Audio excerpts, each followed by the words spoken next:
For the kindergarten teacher, this could have been a completely ordinary day, but today she decided to hold a grand parent-teacher meeting with His Highness the Emperor.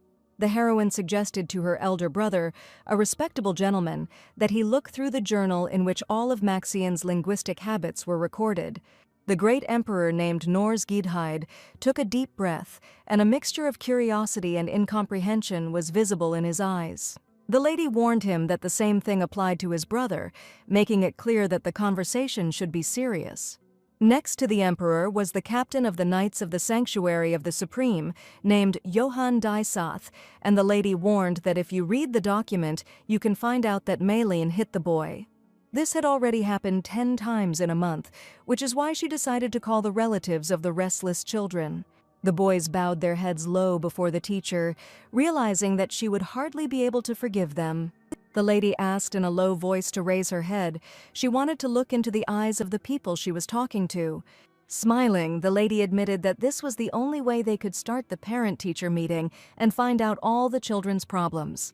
The youngest captain of the God Sanctuary Knights, whom even the highest aristocrats find difficult to meet face to face, and the emperor, the sky of the empire. High-ranking people are no exception, and a kindergarten teacher named Efna Belchester decided to start a parent-teacher meeting. The meeting took place right here, in the cozy and well-known kindergarten called Loendel. The novel's main character is named Efna, an ordinary teacher in the sunny class at the Empire's kindergarten. She can also be safely called a person who has fallen into the world of a novel, and in her past life she was a completely different person. As for her students in the solar class, she can confidently say that these children are not quite ordinary. The novel's main character, a little girl with pink hair, the daughter of a high priest named Maylene, adored her teacher beyond measure. Every morning, the girl was the first to run up to the teacher so she could hug her and wish her a wonderful day. In her little world, Lady Efna was the embodiment of everything good, bright, and wise. The girl was always followed by the main character of the original novel, an imperial prince named Maxian Gidide. And to put it simply, this class was full of heirs of prestigious families, which is why these children could be called unusual. How nice it would be if that was all, and as the teacher said, this is a world inside the novel, and it began with the following phrases. An 18-year-old lady named Mayling headed towards the terrace, and on the day of her coming of age, she was eagerly awaiting her debut. The sky was strewn with millions of bright stars, and on the balcony stood a respectable gentleman named Maxian. And yes, this was their first meeting. Every morning in the classroom began with a funny song, in which a gloomy day became brighter with a smile, and the heroes were not supposed to meet at 5 years old in kindergarten. And it's safe to say that the original plot didn't just change, it went down the drain in an instant. Efna chose to work as a kindergarten teacher, which she had been in her past life, simply to earn a living. This could not be taken lightly, so every day the heroine gave it her all and sang cheerful songs with a happy face. Thus, the kindergarten turned into the best educational institution in the empire, and who would have thought that the main characters would meet here so soon? The little ones didn't yet know what fate awaited them, and Maxian hated this pink-haired girl with every fiber of his being. The sun had barely had time to break through the curtains when their ringing voices soared above the singing of birds, announcing the beginning of a new battle. Little Maylene and Maxian, like two small hurricanes, collided every morning within the walls of a cozy garden. Teacher Efna, a young woman with the patience of an angel and a smile that could melt the harshest ice, selflessly rushed to separate them each time. But alas, her efforts often resembled attempts to tame two feisty kittens fighting over a string. These little children hit each other much more skillfully than any adult, with all the childish hatred and rage. She dreamed of the day when Maylin and Maxian would finally understand that playing together was more interesting than arguing, but for now, every morning started the same way. The little girl's brother came to the meeting and asked the teacher to speak with him freely, despite his high status. One of these men was an emperor, the other a captain of knights, and the teacher was puzzled as to how she could express herself freely in front of them. Mr. Norse admitted that since the lady had called them so far, he very much hoped that it had been worth it. The teacher suddenly felt as if the presence of these people was pressing down on her like a concrete slab. She understood perfectly well that in this situation she definitely could not retreat, and decided that it was necessary to get down to business as soon as possible. Efna explained that at this age, children are very active, and during the active development of large muscles, they need to move a lot. She knew all the secrets of how to flexibly conduct a meeting with guardians, and most importantly, how to make it clear that the child has no problems, and above all, how to reassure the guardian himself. Everything happened exactly as she had expected, and the emperor soon became indignant that the teacher's introduction was too long and terrible. The teacher was prepared for this and admitted that because of this, sometimes children cannot control their strength and accidentally hurt other people. Johann couldn't understand what all this meant, and the emperor's face showed a look of extreme bewilderment. Nors angrily asked if anyone dared to touch the body of a member of the imperial family. The captain of the knights somehow tried to smooth things over, and laughingly admitted that the young prince seemed incredibly mischievous. The young men began to quarrel among themselves. The emperor considered this unfair, but Johann did not see anything serious in this problem, since they were just children. It probably wasn't a good idea to call these people together, but the teacher had a serious plan that she was going to follow. She needed to make it clear to the emperor and the captain that the children were fighting with each other, and they do this every morning of a fine day. Upon hearing about the fight, Johann called it impossible because the baby was the kind of child who would never even hurt an insect, and Maxian had been conscientiously taught etiquette in the imperial family. In fact, the heroine thought the same thing when she read the original plot, but everything turned out completely differently. At this age, it is difficult not to give in to impulsive actions, and in fact, the more serious problem lies elsewhere. And she was sure that this situation urgently needed to be intervened in, and if things continued like this, the situation could get worse. In the future, it will be incredibly difficult for children to get close to their classmates, including children of their own age. The young men thought for a moment. None of them even suspected that this situation was really that serious. It was about the youngest daughter of the high priest, who could shoot down a flying bird, and about the only prince of the empire, whom no one dared to treat carelessly.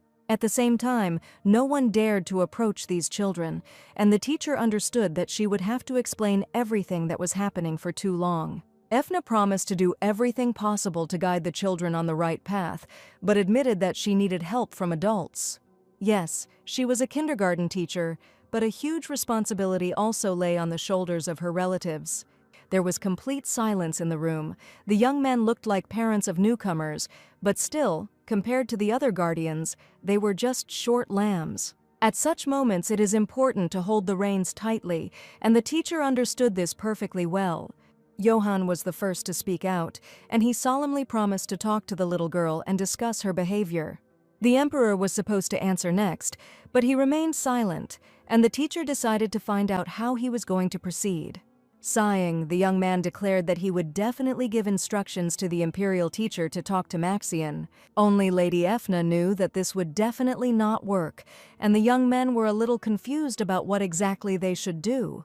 She turned to the emperor with confidence and declared that he should personally speak with the child as soon as possible.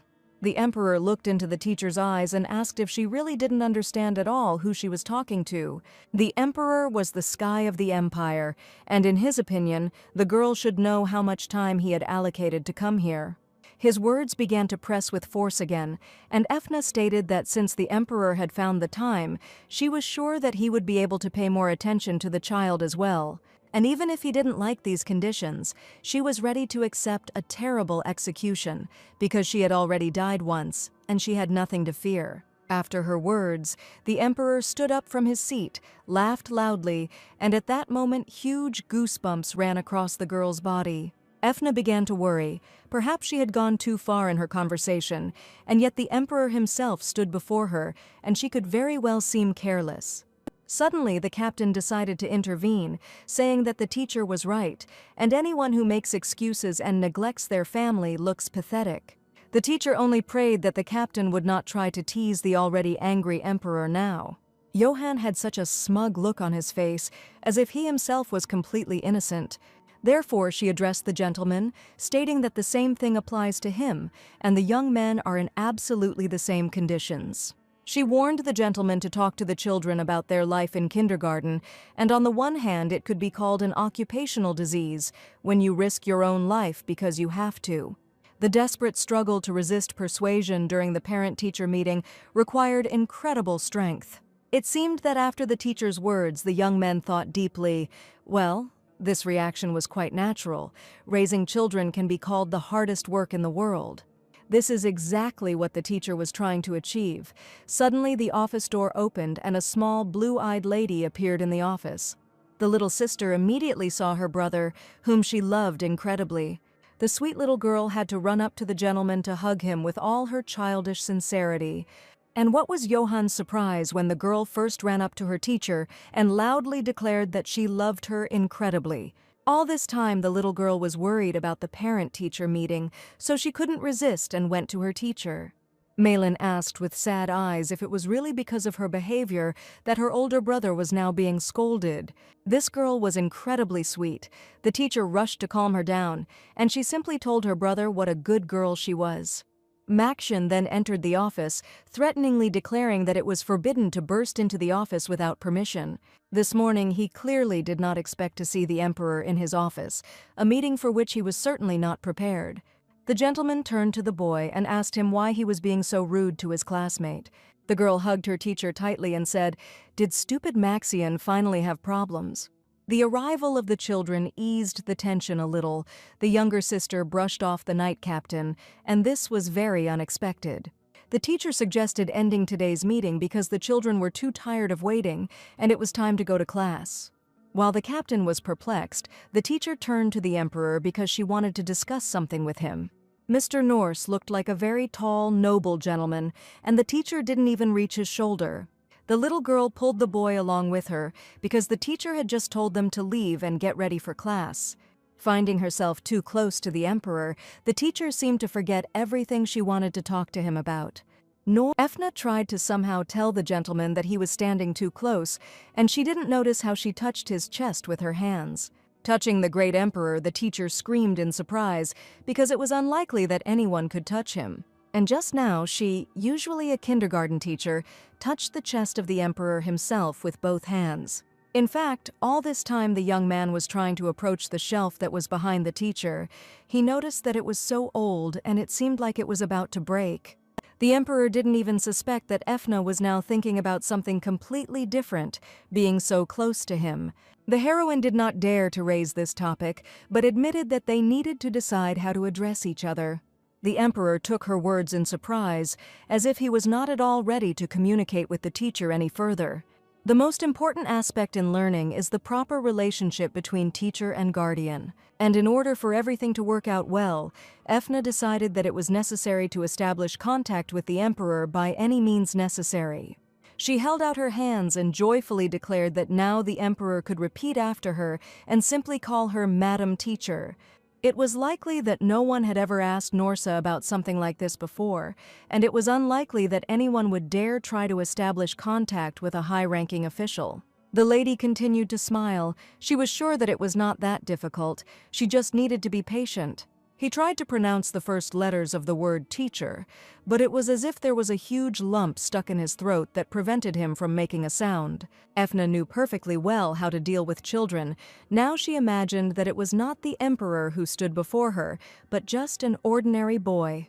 From that moment on, she asked to address her as Madam Teacher when he was in kindergarten. Now she decided to take advantage of the moment, go on the attack, and declared that this was even more important.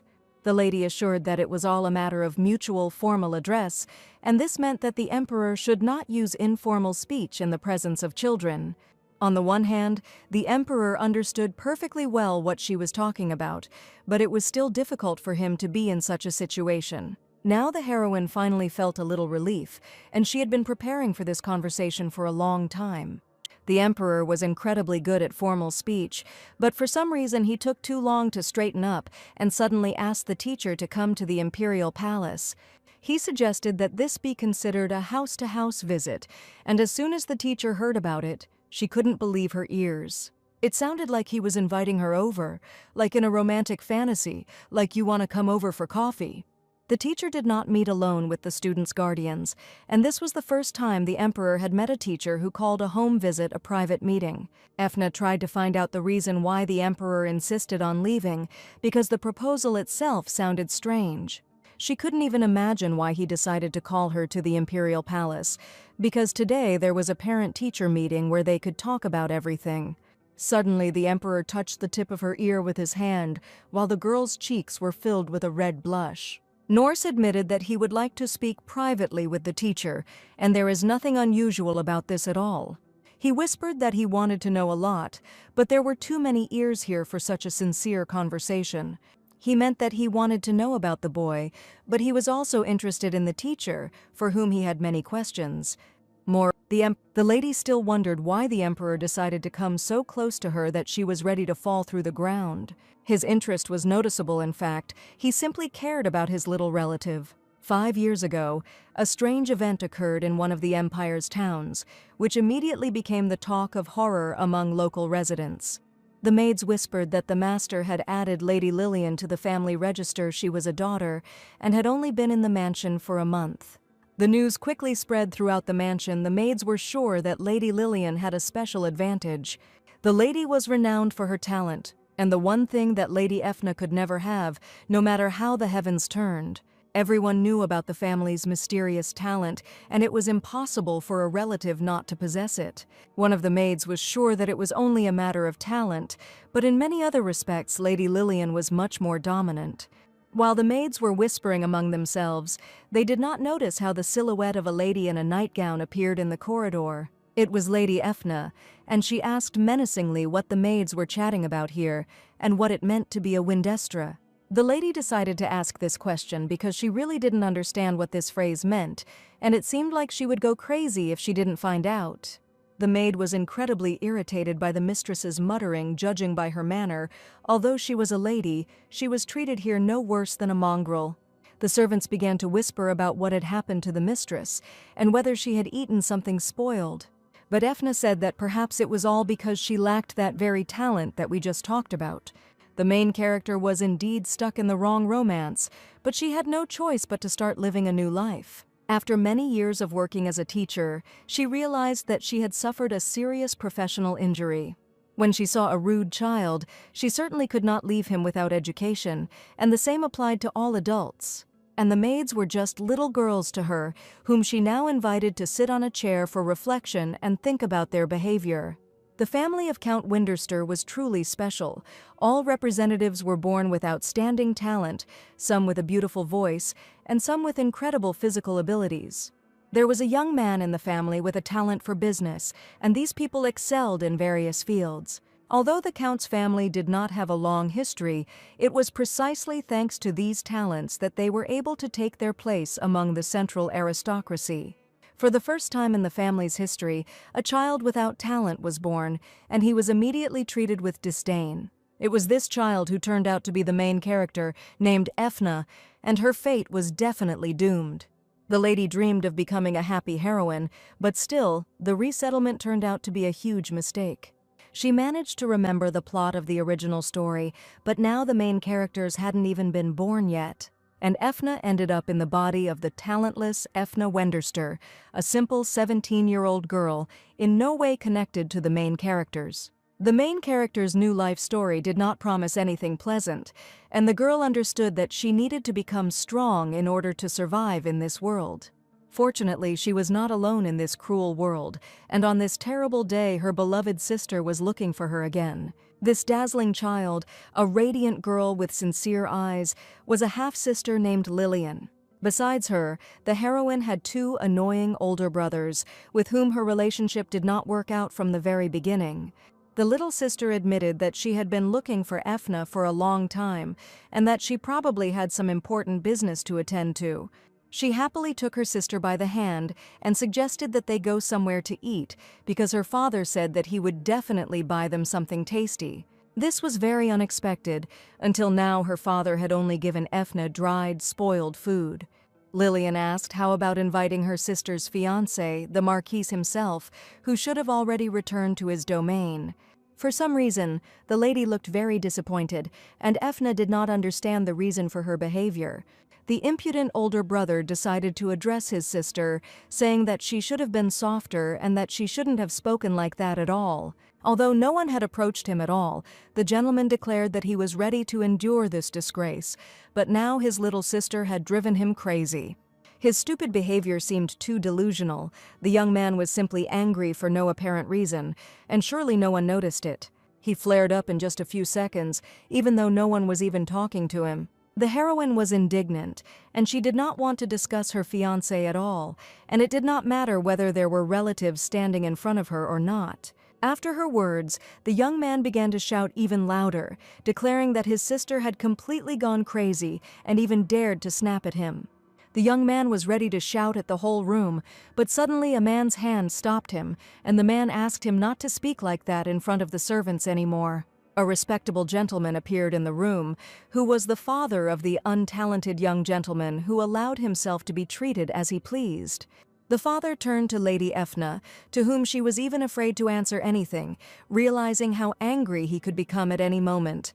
The young lady's tears flowed down onto the wooden floor, and she didn't expect this to happen at all. A bright red mark from the blow appeared on the girl's cheek, but despite this, she stood with her head held high. Her father had just slapped her in front of all her relatives over something so simple and ordinary. The man insisted that if a lady had no talent, she should live as if she didn't have one, and unlike her, Lillian showed another talent. On her very first attempt, Lillian hit the target at shooting, and this proves that the girl's talent is the same as that of the first count, and today the family gathered to celebrate this. On a day when everyone should be happy, the father was perplexed at how a worthless girl dared to upset his daughter. And he didn't care at all that the girl standing in front of him was also a daughter to him, just like Lillian. Her cheek slowly began to hurt from the blow. The heroine understood that she had to argue. She had to get angry. Unfortunately, her body did not move at all, as if it was frozen, and the heroine felt like a huge block of ice. Lillian suggested leaving his sister to rest and going to the festival as soon as possible, as she was so hungry and wanted to celebrate her achievements. Lillian's father had a completely different relationship. He took her to boutiques every day, and she could do what she liked. And in this terrible house full of lies and deceit, the heroine felt more insignificant than a bug. In this, unlike her room, it doesn't stink or leak, and no one bothers her over silly little things. Ethna was so furious that she was ready to break something right now, just to feel better, but suddenly she saw a gun on the table. Perhaps if she shoots right now, it will at least somehow smooth out the situation and make her feel more confident. Taking the gun in her hands, the heroine took aim at the target to release the accumulated negative emotions. The recoil from the pistol turned out to be much stronger than she expected, but despite this, the girl really enjoyed this activity. It was as if all the pain that remained from the previous heroine had just flown out along with the bullet, cutting through the air. Having looked closely, the heroine did not believe what she told you, because she ended up in the very center, and perhaps she was just lucky. This made her even more happy. Now she really felt a little better. The sound turned out to be louder than she expected. The heroine understood that if she was caught, she would be scolded again, and it was better to quickly return to the mansion before anyone noticed. She made a small mistake. The target she had just shot at was still in place. Time flew by at the Marquis of Vilchen's residence, and the heroine was busy preparing for new classes every evening. It was already late at night when she finally finished the assignment, filling the thickest notebook. Lessons on how to be a bride by day, paperwork by night, and the heroine found herself being used as a servant. After a long, grueling day of work, the heroine decided to go out to school, at least to get some fresh air, to come to her senses. As soon as she left her room, she immediately heard a sound coming from Hardness's room. This guy named Hardness was her fiancé, and the young man was talking tenderly to someone, calling someone beautiful. Ethna never expected to find her boyfriend in the same room late at night with her beloved sister Lillian. She stopped outside the room to listen to the conversation, and they were just discussing how her little sister was much more beautiful than Ethna. Suddenly, her boyfriend declared that the engagement to this gloomy woman was just a way to marry another girl. This girl turned out to be her beloved little sister Lillian, who was right now in her boyfriend's room. Ethna would never have thought that her sister could do such a thing, but now she saw with her own eyes the cruel reality happening behind her back. The young man stood next to Lillian, whispering tender words in her ear, and this wedding actually turned out to be a simple deception. In a passionate embrace, the heroes discussed intense jealousy, which was incredibly difficult for each of them to come to terms with. Just think, the daughter of the main wife was born without talent. Everyone considered it pathetic and miserable, but at least this worthless girl was quite good at paperwork. Since the heroine had no special talents, she was assigned paperwork, and suddenly a roar was heard in the silence of the mansion. The candle fell from the heroine's hands, she began to sob loudly, and in despair she ran out into the street at night. The girl's head was spinning very much. She had just learned the cruel truth, and in fact, in this story, she was only hated behind her back. The heroine felt as if something was about to burst out. She felt very nauseous, and tears were streaming down her face. Her chest was squeezed by unbearable pain, sadness, and despair, for which the fragile girl was not prepared. In the body of another person, Efna did not understand how the heroine could endure this all this time, and she did not even notice how someone was approaching her. Someone shouted for the lady to run away immediately, but it was too late. The fast horse rushed straight towards the heroine, and it seemed that his hooves were about to touch her head. A pool of blood appeared on the dark, damp ground, and the doomed girl was definitely not prepared for such a fate. A loud scream was heard in the bedroom, and the girl barely woke up from a terrible, horrible nightmare. She incredibly frightened the maid who was in her room and was watching her mistress closely. Since the lady had woken up, the maid said that it was probably enough to keep losing consciousness, and it was too inconvenient. Just a second ago, the heroine was sure that she had just been hit by a carriage, but fortunately, she woke up in her room. She excitedly asked what day it was today, and the maid replied that it was the 4th according to the imperial calendar. Efna couldn't believe it, because today should definitely be the 29th, but for some reason she woke up at a different time. A young man approached her and asked if everything was okay with the lady, and he accidentally heard a scream in the corridor. Suddenly the heroine fainted, the gentleman became very agitated, and right then she saw his impudent face. It was her boyfriend who claimed they had breakfast together today, and his fiancée suddenly fainted. If he really did come to the Count's estate, then today is indeed a different date, which means the heroine has returned in time to before her death. She tried to collect her thoughts, but this guy wouldn't shut up and continued to mumble something happily. Efna was in no mood to talk to this man at all, and she asked the overly noisy young man to leave. Listening to his voice, she felt like she was getting dumber with each passing second, and she just prayed that he would finally shut his mouth. The young man seemed not to have heard her at all, or was deliberately pretending not to understand anything. He assumed that people were probably still not well, and suggested that they just see each other later, when she finally came to her senses. And if this wasn't the worst nightmare, then the heroine needed to do only one thing as quickly as possible. Since early morning, the maids had been discussing that Lady Efna had gone mad again, and no one understood why she simply couldn't live a quiet life. No one expected to see her right in the corridor, but now the girl didn't care at all what they said behind her back. Holding the papers in her hands, the heroine asked everyone to step aside. She was going to urgently talk to her father, despite the fact that the Count was currently busy. The maid offered to hand over the documents for her, but from the angry look on the lady's face, everything was obvious. They didn't even interfere in her case anymore, and realized that now it was better for them to just shut up and not interfere. At that moment, my father came out of his office and asked what all the commotion was going on in the corridor. Father came out just in time, saving Efna from having to go inside his office. She decided to get straight to the point, and immediately suggested to her father that he remove her from the family register as soon as possible. Before she could finish saying this phrase, she again saw the hated guy nearby, about whom she already knew too much. The young man allegedly approached the lady with concern and asked why she had decided to remove herself from the family register. He assured her that the lady was still not herself and was being controlled by illness, and that she simply needed to ask the Count for treatment. Efna knew the whole truth. She pushed away the hand of her future groom, who tried with all his might to dissuade her. Now her thoughts were much clearer than those of this fool, and she asked him not to touch her again without permission. The heroine's new life meant she was ready to make important decisions, and today she had something for her future groom.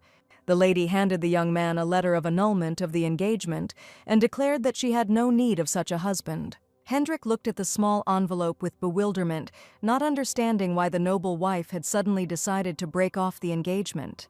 In front of all the maids, she proudly declared that from that moment on, the engagement was abandoned and that she no longer had any ties to this man. At that moment, her sweet little sister came up and asked what was going on here. Efna said, now her sister can proudly take away her hated husband, and from now on, Lillian can easily take her place, as well as the place of her future beautiful wife.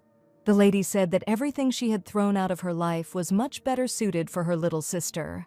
No one expected such behavior from the lady, and in just a couple of minutes she sorted out her main problems.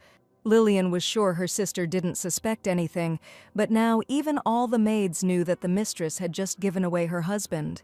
And this meant only one thing: dear little sister Lillian would also get what she deserved for daring to deceive her sister behind her back. The previous heroine was tormented by the agony of choice.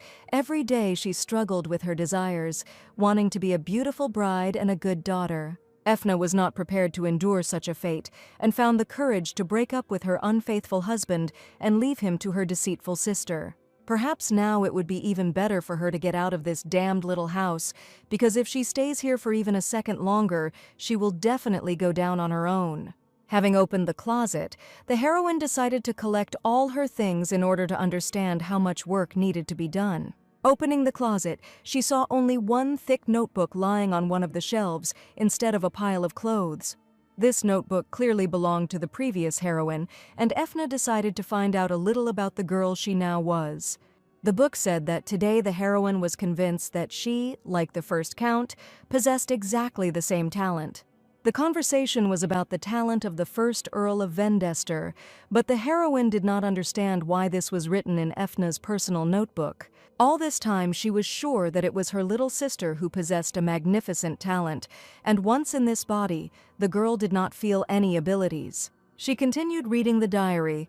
One day the heroine fired a pistol out of curiosity, and all shots hit the bull's eye. Then the girl secretly played her father's violin and was able to easily perform a melody that she had once heard on the street. That was not all. Efna wanted to learn. She stole her brother's book on the language of another kingdom, and although the letters were unfamiliar, she was soon able to read. A talent for languages, a talent for business, and everything indicated that the previous heroine was not at all an ordinary girl. Could it be that the real Lady Efna did indeed possess the talents of a count, but for some reason she carefully hid this information from her family? And now the heroine has learned that Efna is not at all the ordinary stupid girl that everyone else thought she was. Let's return to the present time, when the heroine has already managed to enter the family of Viscount Belchester. When she, having run away from her family, was trembling somewhere in an alley, the Viscount appeared as a savior and sheltered the poor girl. Since the family's finances were too meager to be useful, the heroine took a responsible job. She managed to get into a nearly destroyed kindergarten, which had been abandoned for a long time. Perhaps it was at that moment that luck pushed her like the wind, carrying her in the right direction. As magical engineering developed throughout the empire, the importance of skill and knowledge increased, and many were now engaged in training. Even aristocrats, who once considered learning and work shameful, now began to immerse themselves in education. The academy, which had previously been a place for aristocratic socializing, became a real educational institution, and kindergartens began to attract great attention, as they were responsible for early education. 2 years later, a real kindergarten boom swept the empire, and its center was the teacher Lady Efna. The children adored their mistress incredibly, and every day they came to kindergarten classes with joyful smiles. The director of the kindergarten respected this girl, who, like no one else, handled her job responsibly. One day she came to class and politely asked if the teacher could attend the charity masquerade ball that evening. The heroine was happy to agree, but was afraid that she would be recognized, although the ball was a masquerade, and it was quite easy to hide her face. Efna realized that she could just go in a mask, and then there wouldn't be any problems. Perhaps because she owed the Viscount so much, she couldn't refuse him and decided to simply consider it overtime work. The masquerade ball was rather boring, and the heroine only thought that when she returned home, she would run to sort out today's reports and prepare a schedule for the month. While she was thinking about the tasks ahead, she heard children's voices, and one of the boys was clearly unhappy about something. The young gentleman screamed, his comrade stepped on his foot, and asked his friend not to contradict him under any circumstances. The teacher noticed that the situation was getting heated, and several children were now united against one. The mask gave the lady confidence, and she was ready, as a responsible teacher, to help sort out the dispute. The young gentleman began to shout louder and louder, calling the other boy a little pigeon who dared to snap back. Judging by the child's loud screams, one could conclude that at this rate the boy would definitely hit someone. The teacher could not stand aside because an outrageous situation was happening right in front of her. Some lady told the girl that it would be better not to interfere and suggested that she just stand there like everyone else. These three were children of central aristocratic houses. It was a pity that they were bullying a child, but no one could do anything about this situation. It seemed that the boys were only 8 years old, and the conversation really was about central aristocratic houses. That is why the aristocrat asked the lady to stay away from these children, and it would be better to just stand quietly. The more the heroine observed the boy's behavior, the more she realized that she needed to intervene in this situation. In a loud teacher's tone, she decided to address the children, calling them the main offenders of this event. Efna told the children to stop immediately, and the boys to stop attacking the defenseless man. Even at such a young age, these boys already understood that they had always remained unpunished, and did not the lady know who they were? All the aristocrats were watching the situation closely, and this act was incredibly brave on the part of the young lady. Others called her stupid because the boy's father was a respectable marquise, known throughout the empire. The teacher didn't care at all about their parents' statuses, and most importantly, she wanted to teach the rascals a lesson. She was not afraid to take off her mask and declared that no father could help the boy in this situation. The teacher told him to call his father immediately, as she had not seen him for too long. The boys immediately recognized the teacher, who was no less famous than the child's most famous father. Continuing to look menacingly at the boys, Efna wished that the boys would stop behaving like this as soon as possible. The guests began to whisper in front of them was the same teacher from the Loendel kindergarten, which had recently been abandoned. It was Mrs. Efna who was that famous teacher who copes well with any children. The lady wondered if the children didn't know how to greet a teacher properly, but were perfectly capable of cornering someone in a group. One look from the mistress could make one start behaving sensibly, and that was exactly what the girl was trying to achieve. Efna loudly declared that she had really taught the children such immoral behavior, and didn't they know that a crowd should not attack one person? She laughed, and the boys began to tremble in front of her, frightened that the teacher was scolding them after so much time.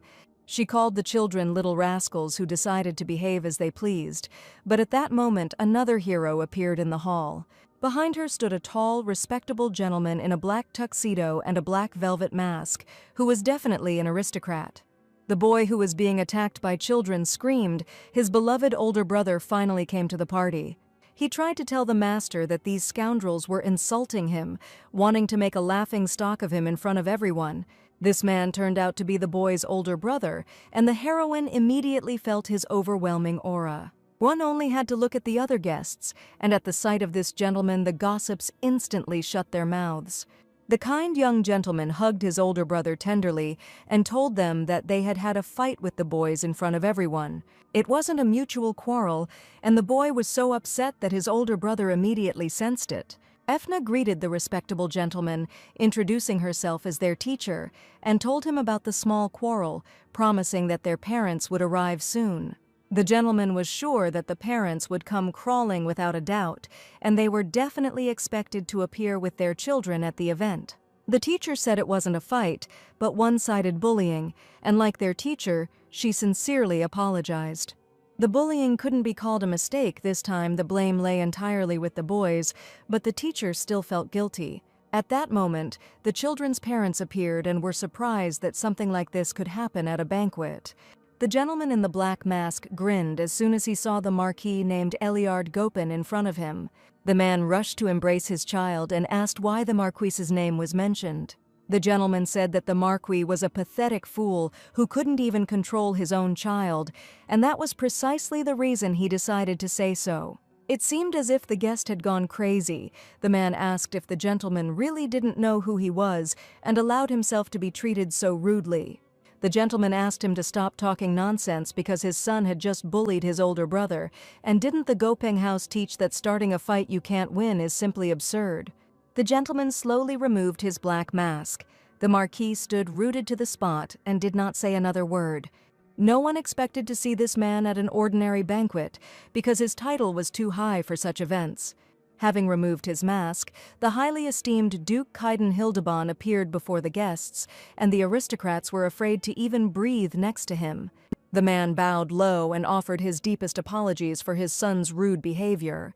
The arrogant Marquis Gopin had just personally bowed his head to the Duke, and well, the Duke's position was higher than that of the Marquis. Still, the name of this gentleman seemed familiar to the teacher.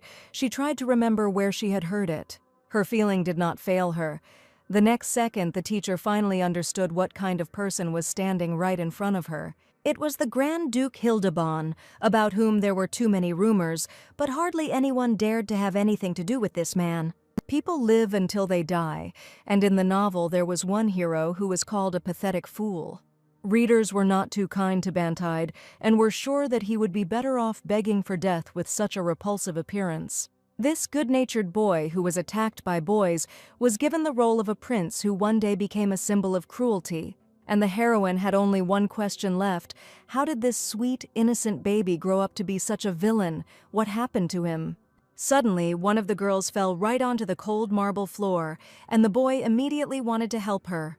Looking at his brother, he asked if they should help the girl who was in trouble. But the young man with jet-black hair sternly declared that a boy should under no circumstances solve other people's problems. At this moment, the teacher thought, this gentleman definitely cannot teach the child anything good.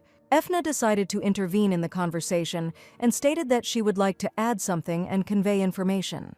Hildebrand turned his attention to the teacher and politely allowed her to share her opinion. The man's aura was so terrifying that it could hardly be called a joke, but unfortunately, Efna couldn't just stand there and remain silent. The lady stated that the gentleman should no longer leave the child alone, especially at his age, when attention can easily be attracted by something spectacular.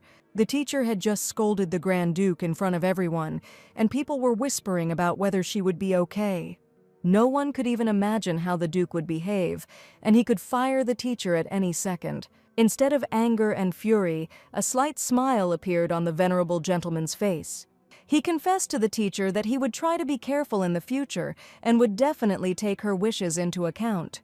The next day, Efna thought, it was a pity that she had not been able to talk with the Duke longer, and yesterday she was squeezed like a lemon. It was impossible to just let go of the original villain, young Master Bantier, without paying attention to his future fate. The teacher sighed heavily, and at that moment her colleague appeared in the office, who was sure that the girl needed to see something as soon as possible. In her hands was a book that the lady had found while cleaning the library, which was written in an ancient language. The lady couldn't read it, so she asked Efna if she knew anything about such a book. Looking at the first page of the book, the lady realized that this language was not at all as ancient as her colleague had thought. It was an ordinary modern book written in ordinary Korean. Efna asked to borrow an unusual book, and the lady warned that it simply had to be returned before the start of the faculty meeting. Everything turned out to be too unrealistic. Where did the teacher find such a book in the library? How could it even exist in this world? Efna held a book from her past in her hands, and now she was eager to find out what was written there. The first lines of the book told about Efna Vendester, who was a villain, and as soon as the heroine saw this, she immediately thought that she had simply misread it. She wasn't wrong at all. She was talking about a villain that no one in the world wanted to mess with. For some reason, the villain's name was exactly the same as hers, and with eyes wide with surprise, Efna continued reading. The heroine Efna was the most evil woman in the whole world. She always and everywhere said that she would kill the saint. As a result, the villain's neck ended up on the guillotine, and all the local residents gathered to see the last minutes of her life. For using black magic, which was banned in the Empire, the villainess was sentenced to death, and those who collaborated with her will be sent to the Grand Duchy of Hildebrand. This meant that the teacher would be sentenced to death in the future for using black magic. It was also surprising that the book was about the Duchy of Hildebrand, but Efna was hardly planning to go there, and suddenly she remembered the reason why Bantide once became a great villain. As soon as the heroine learned something, she immediately went to the Duke to discuss important issues, declaring her desire that Bantade would definitely start attending her kindergarten. She appealed personally to the Grand Duke Kaiden and was sure that he would understand her. She prepared important papers especially for the meeting and asked the Duke to read them carefully. The young man did not resist, and taking the paper in his hands, began to slowly study the information about the kindergarten. Efna was already halfway to success, and she did not want to let his younger brother become the main villain of the great empire. That is why she must stop him from turning black due to the Duke's death, which is supposed to happen in the future. This story was too complicated, but the teacher understood that the fate of many heroes now lay in her hands.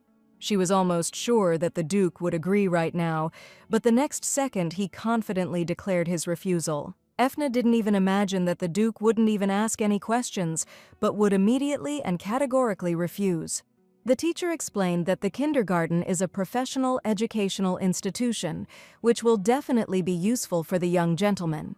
The Duke assured him that the boy was already receiving a professional education, but Efna believed that it was important for a child to spend time with children his own age to broaden his horizons. The Duke reacted to this in a strange way, but what could be more disturbing than a child's relationships with his peers? The Duke sighed and thought for a moment, then suddenly unbuttoned the top button of his shirt. The teacher asked to take another close look at the documents, wondering why the Duke suddenly began to unbutton his shirt. She assured him that if the young gentleman went to kindergarten, he would definitely be enrolled in her class. The problem for the Duke was that he was his half-brother, and he was worried that the boy would be bullied for being an illegitimate child. The teacher asked me not to worry about it and to look at the last page of the documents. The Duke carefully studied the information to understand why the teacher decided to put forward such a proposal. The last page of the document was too strange, and the Duke asked in bewilderment what it all meant. With great joy in her eyes, the lady said that recently all the children from her class wrote letters to greet the young gentleman. The little students from the kindergarten were already eagerly preparing for the arrival of a new boy in their group. It was all quite nice, but for some reason the Duke was in no hurry to agree to send the young gentleman to kindergarten. He showed one of the drawings and asked in bewilderment whether Bantade's name had really changed to something completely different without his knowledge. Indeed, there was a different name written on one of the drawings, and the teacher couldn't understand how she could have missed it. The Duke admitted that the letters were very impressive, but he was unlikely to have read anything other than the young gentleman's mistaken name. The teacher decided to tell him that they were going on a spring field trip soon, and it would be a wonderful experience for the boy. The Duke was still stuck on the previous topic, not understanding why the young gentleman's name could not be written correctly. The teacher turned out to be well informed, and indeed, the Duke paid special attention to this. A strange, frightening smile appeared on the gentleman's face, which was impossible not to notice. And right now, he sighed so heavily that it seemed like the second button on his shirt was about to come off. Trying not to look at the handsome young man's chest, the teacher continued to explain that their kindergarten was the first early education institution in the empire.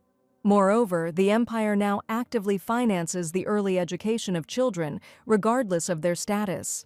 The Duke noticed that the teacher was worried about the affairs of other territories and asked what exactly she really meant by this. In order to build a good educational institution in the Grand Duchy, the Lord must learn more about kindergartens, and this will be an excellent reference for the education of his people. People put forward their proposal with interest, which, in the young man's opinion, turned out to be too self-confident. He asked the teacher with interest to continue and also to explain the rules for admission to the new educational institution. Perhaps the Duke was truly interested in the interesting proposal, and Efna was happy to tell him everything. After a long conversation, the next day, the same treasured boy named Bantade, whom everyone had been expecting, appeared in Efna's class. The boy greeted the new children modestly, and some of them still couldn't pronounce his name correctly. One of the students said that Malin was saying his name incorrectly, but even the young master himself could not pronounce it. The children were incredibly happy to see their new friend, and each of them wanted the young gentleman to sit next to them. Efna invited the boy to sit next to Maxian and said in a gentle voice that it was time for amazing stories. Today the teacher was going to tell the kids about the night of arithmetic and also learn new rules. Last night she had prepared herself perfectly for a new lesson, but suddenly she saw something strange on the stack of assignments. Right on top lay an envelope that definitely looked like a letter from the Imperial Palace with a burgundy seal. The teacher received information that the organizers had changed the location of the excursion, and now the tour was supposed to take place in the Imperial Palace, which Efna had not expected at all. The children had already explored the area and made plans, and the teacher was sure they would go to the park. The director of the kindergarten warned that this was the first time the Imperial Palace had made such an offer, and no one could oblige them. This meant that the teacher and the children would have to review and redo all plans and completely change the theme of the trip. After talking with the director, the lady tried to address her colleagues, but everyone just said that they were too busy with their own affairs today. The teacher understood that she could not work overtime alone, and she needed help. Unfortunately, no matter who she approached, it turned out that everyone was incredibly busy on that particular day. So the next morning, the lady was not at all happy that overtime work had appeared again on her precious day off. The Imperial Palace was located quite far from the kindergarten, and the heroine sighed that in this world there wasn't even a regular taxi. Suddenly she heard someone nearby talking about the cost of the trip, and perhaps this someone could help her. She saw an incredibly cute hero with snow-white hair who was asking his assistant to take care of the upcoming trip. This mysterious guy was the brother of a girl who is in Efna's class, Knight Captain Johann. Johann smiled so brightly that he didn't even notice that right now the coachman was trying to shake money out of him. Some man offered to go for too much money. So Efna decided it was necessary to bring justice to the unpleasant situation by offering the Knight Captain a much cheaper escape. The young man was incredibly happy as soon as he saw the teacher, and she was also incredibly happy to meet her guardian. She decided to immediately contact the coachman, who for some reason decided to offer the captain an expensive ride. Efna asked with confidence if the young man really wanted to take a large sum of money for a simple trip to an ordinary temple. The coachman brazenly declared that he really intended to travel only for a high price. The teacher couldn't even keep a calm expression on her face and looked at the impudent fellow with bewilderment. And she got angry every time she saw that someone dared to raise prices without a twinge of conscience. The lady seemed to be asking for huge problems right now, and the coachman asked in bewilderment why she dared to speak so brazenly. The girl asked menacingly how they could raise the price for such an innocent person, but the captain didn't even suspect it. "I'm slowly starting to get angry." The gentleman was indignant. "For such a distance, this is even a very cheap price." The teacher was not one of those who could be deceived. She was a local resident and asked for the price to be reduced immediately. According to the coachman, this price would not even cover the expenses, and this money would not be enough to pay for the horse's feed. Efna began bargaining with the coachman right in front of Johann, wanting justice to prevail. She insisted on a reasonable price for the trip and never budged during the argument. The teacher was already quite fed up with this stupid conversation. She warned that if the coachman continued to insist, she would take another carriage altogether. For the captain, the price difference was not that significant, but on the other hand, with that money, he could have bought a little girl's favorite candy. Perhaps it would have been better for the coachman to warm up from the very beginning, and luck was on the teacher's side after all. The man agreed to take the gentleman for a low price, and the captain promised that he would definitely buy sweets for little Maylene. Johann was already in a hurry to leave, because he needed to settle some things at the Imperial Palace. But suddenly he turned to the teacher and offered to go together, holding out his hand in a snow-white glove. For some reason, the gentleman really wanted to go with Efna, and he incredibly enjoyed talking to her. And he was sure that a wonderful trip awaited them ahead if the teacher finally agreed. Literally a few minutes later, the lady was already sitting in a comfortable carriage, but she certainly would not have exchanged them for the soft seat of a car. Carriages seemed incredibly uncomfortable to her, and perhaps this was due to the memory of being hit by a carriage in a previous life. Probably the body remembered those sensations each time the tragedy echoed terribly in the depths of the teacher's soul. Even Johann noticed that the girl looked too mysterious and asked if everything unnecessary was in order. Continuing to look mysteriously out the window, the teacher asked the gentleman not to worry about her under any circumstances. He couldn't just ignore it, and even judging by her hands, which were shaking, he understood that she needed help. He turned to the teacher again, asking her to feel free to tell him what was bothering her. Johann asked the lady to inhale deeply for 3 seconds and then exhale slowly for 7 seconds. If the lady is very seasick, she needs to try to calm down a little, and the captain even thoughtfully offered to count the seconds for her. Indeed, Efna felt very nervous and agreed to do the breathing exercise. The carriage rocked slowly from side to side as the teacher, having set off on an amazing adventure, tried to pull herself together.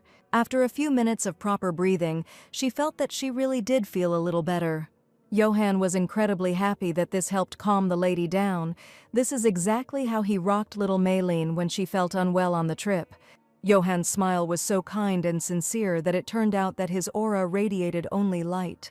The captain turned out to be quite an attentive man, and the lady thought that, as the captain of the knights, he should certainly know the saint better than anyone else. Efna decided to tell she heard the news. A new saint was recently chosen. About 4 months have passed since then, and since it was she who the real villain tried to kill, the heroine had to understand what kind of person the saint was. She intended to sweeten the captain's words so that he would never see in her a person plotting to murder the honorable lady. Johann answered honestly, "This girl is incredibly kind to all people on the planet and smiles very often. One could also say about the saint that she is quite romantic, and as if she had flown in from a completely different planet." The heroine thought so. This girl must be simply amazing, because the work of a saint is incredibly difficult. Before the lady could finish these words, the carriage wheel hit a large stone, and the heroes were unable to sit in their seats from the force of the impact. The teacher was jerked forward so sharply that she didn't even have time to grab onto anything. And as soon as the carriage began to shake, the heroine seemed to find herself again in that tragic moment when she died in the accident. It pierced her heart so sharply and painfully that the girl couldn't even breathe or answer the captain. It was like a fit of intense despair at some point. The heroine didn't even understand what time she was in. To help the girl return to reality as quickly as possible, Johann looked into her eyes and tried to calm her down in a quiet voice. He spoke each word slowly and confidently, assuring her that she would definitely be okay. Efna asked for forgiveness with tears in her eyes. She felt too uncomfortable, but she really felt very sick in the carriage. The teacher burst into tears, and that was the very moment when it was no longer possible to contain her feelings and accumulated emotions. Johann again asked her to take a deep breath to calm her nervous system as quickly as possible. His words really helped the girl calm down, and if it weren't for this young man, she would have long ago been overcome by real panic. She felt incredible care and support from a person she didn't know at all. In that moment, she allowed herself to be sincere, real, and not at all afraid of judgment. Efna's words were unnecessary here. It was enough to simply be there, to radiate the calm that Efna so needed right now. The road turned out to be endless, and finally the crowd reported their arrival at the Imperial Palace. With tears in their eyes, the people looked out the window and saw a huge, incredibly luxurious palace. A spark of gratitude towards the captain flashed in her eyes, full of fear and doubt.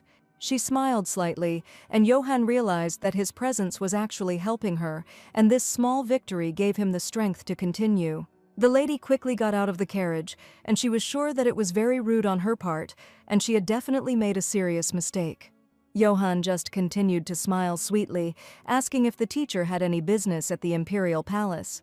Before she had time to think about how to spend her time, a respectable gentleman approached the girl and greeted the teacher on her arrival. This young man's name was Viscount Chupin, and he had arrived specifically on assignment to help the guest conduct the inspection.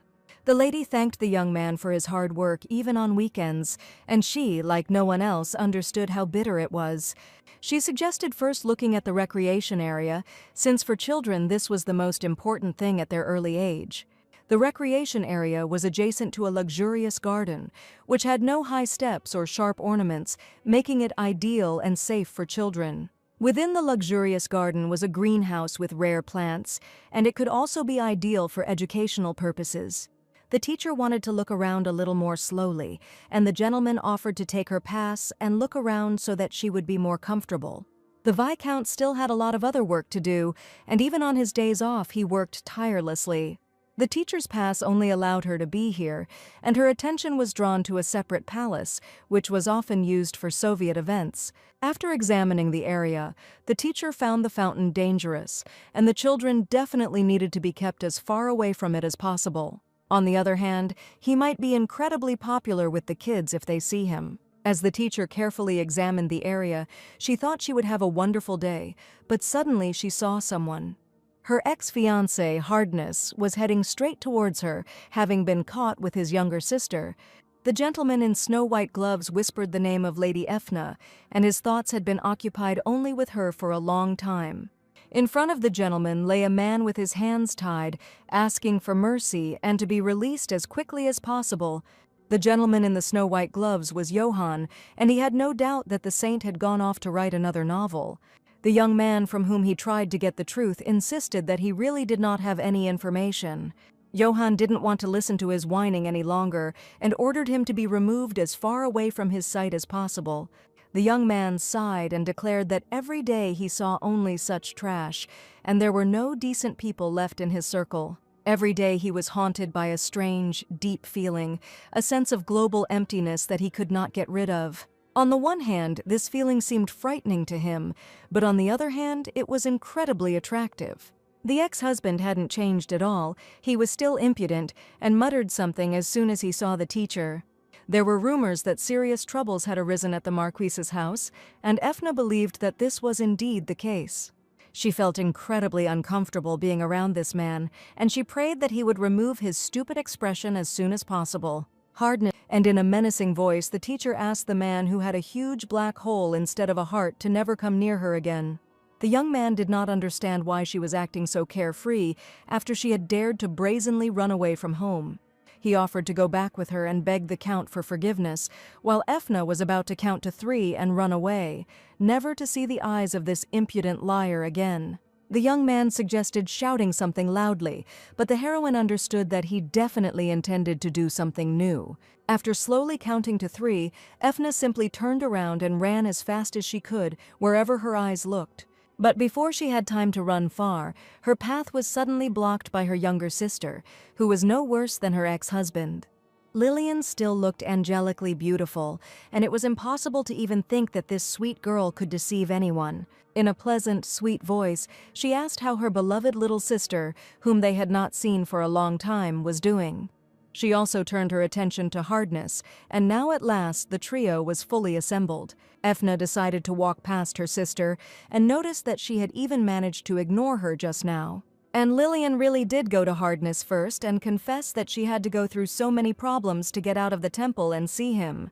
As soon as the heroine heard the conversation about the temple, she noticed her sister's clothes and cross. And she couldn't find an explanation for why Lillian had recently started wearing clothes from the temple. The lady confessed to Hardness that she had been so busy during the saint's period of purification that it meant she had indeed returned from the temple. The so-called period of adaptation for a new saint was called the period of purification, when the lady prepared to appear at the temple. Perhaps the teacher still didn't know much about her little sister, and her sweet smile hid too many lies. She turned to Efna and told her that she had recently been chosen as a new saint, and that it was a great honor for her. If you think about it, Lillian became a saint, which means that in the original, Efna tried to kill her half-sister. The heroine's head was in complete disarray, and the first thing she needed to do was put her thoughts in order as quickly as possible. She didn't care at all as long as her ex-fiancé was shouting that the lady clearly didn't understand how many problems he had been in after her disappearance. Hardness stated that the lady was behaving absolutely recklessly, and the family business she managed alone spoke volumes. Efna called her ex-lover an impudent extortionist who clearly wants to get into the court of the aristocrats. The young man continued to insist that he was her legal fiancé, and did she really think that her stupid plan would really work? He grabbed the lady by the shoulders, assuring her that she would once again fail completely, but this time help was incredibly quickly at hand.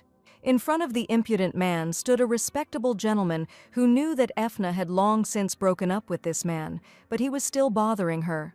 The young man stated that the Marquis looked full of energy after sleeping during the Council of Aristocrats, and now he was demonstrating his strength in this way. The brazen deceiver did not expect anyone to oppose his behavior, but he certainly would not be able to cope with a person with a much higher title. The gentleman inquired whether, despite the fact that the saint should be busy at this time, she seemed to have too much free time, and whether the temple was in complete disarray. Lillian asked the master to forgive them, realizing that they had only acted this way because they saw their precious sister. Her words did not sound very sincere, and the gentleman immediately understood how they really felt about the teacher. Suddenly, the little sister declared that she adored Efna incredibly and valued their relationship very much. It was the worst-case scenario for a kindergarten teacher, and Efna knew it all too well. The gentleman admitted that in order to see the teacher, he had to beg her and run around like crazy. Hardness continued to insist that he needed to settle matters with his ex-fiancée first, and he was going to take her with him. In this case, the young man asked to state his position loudly and clearly in order to finally understand the current situation.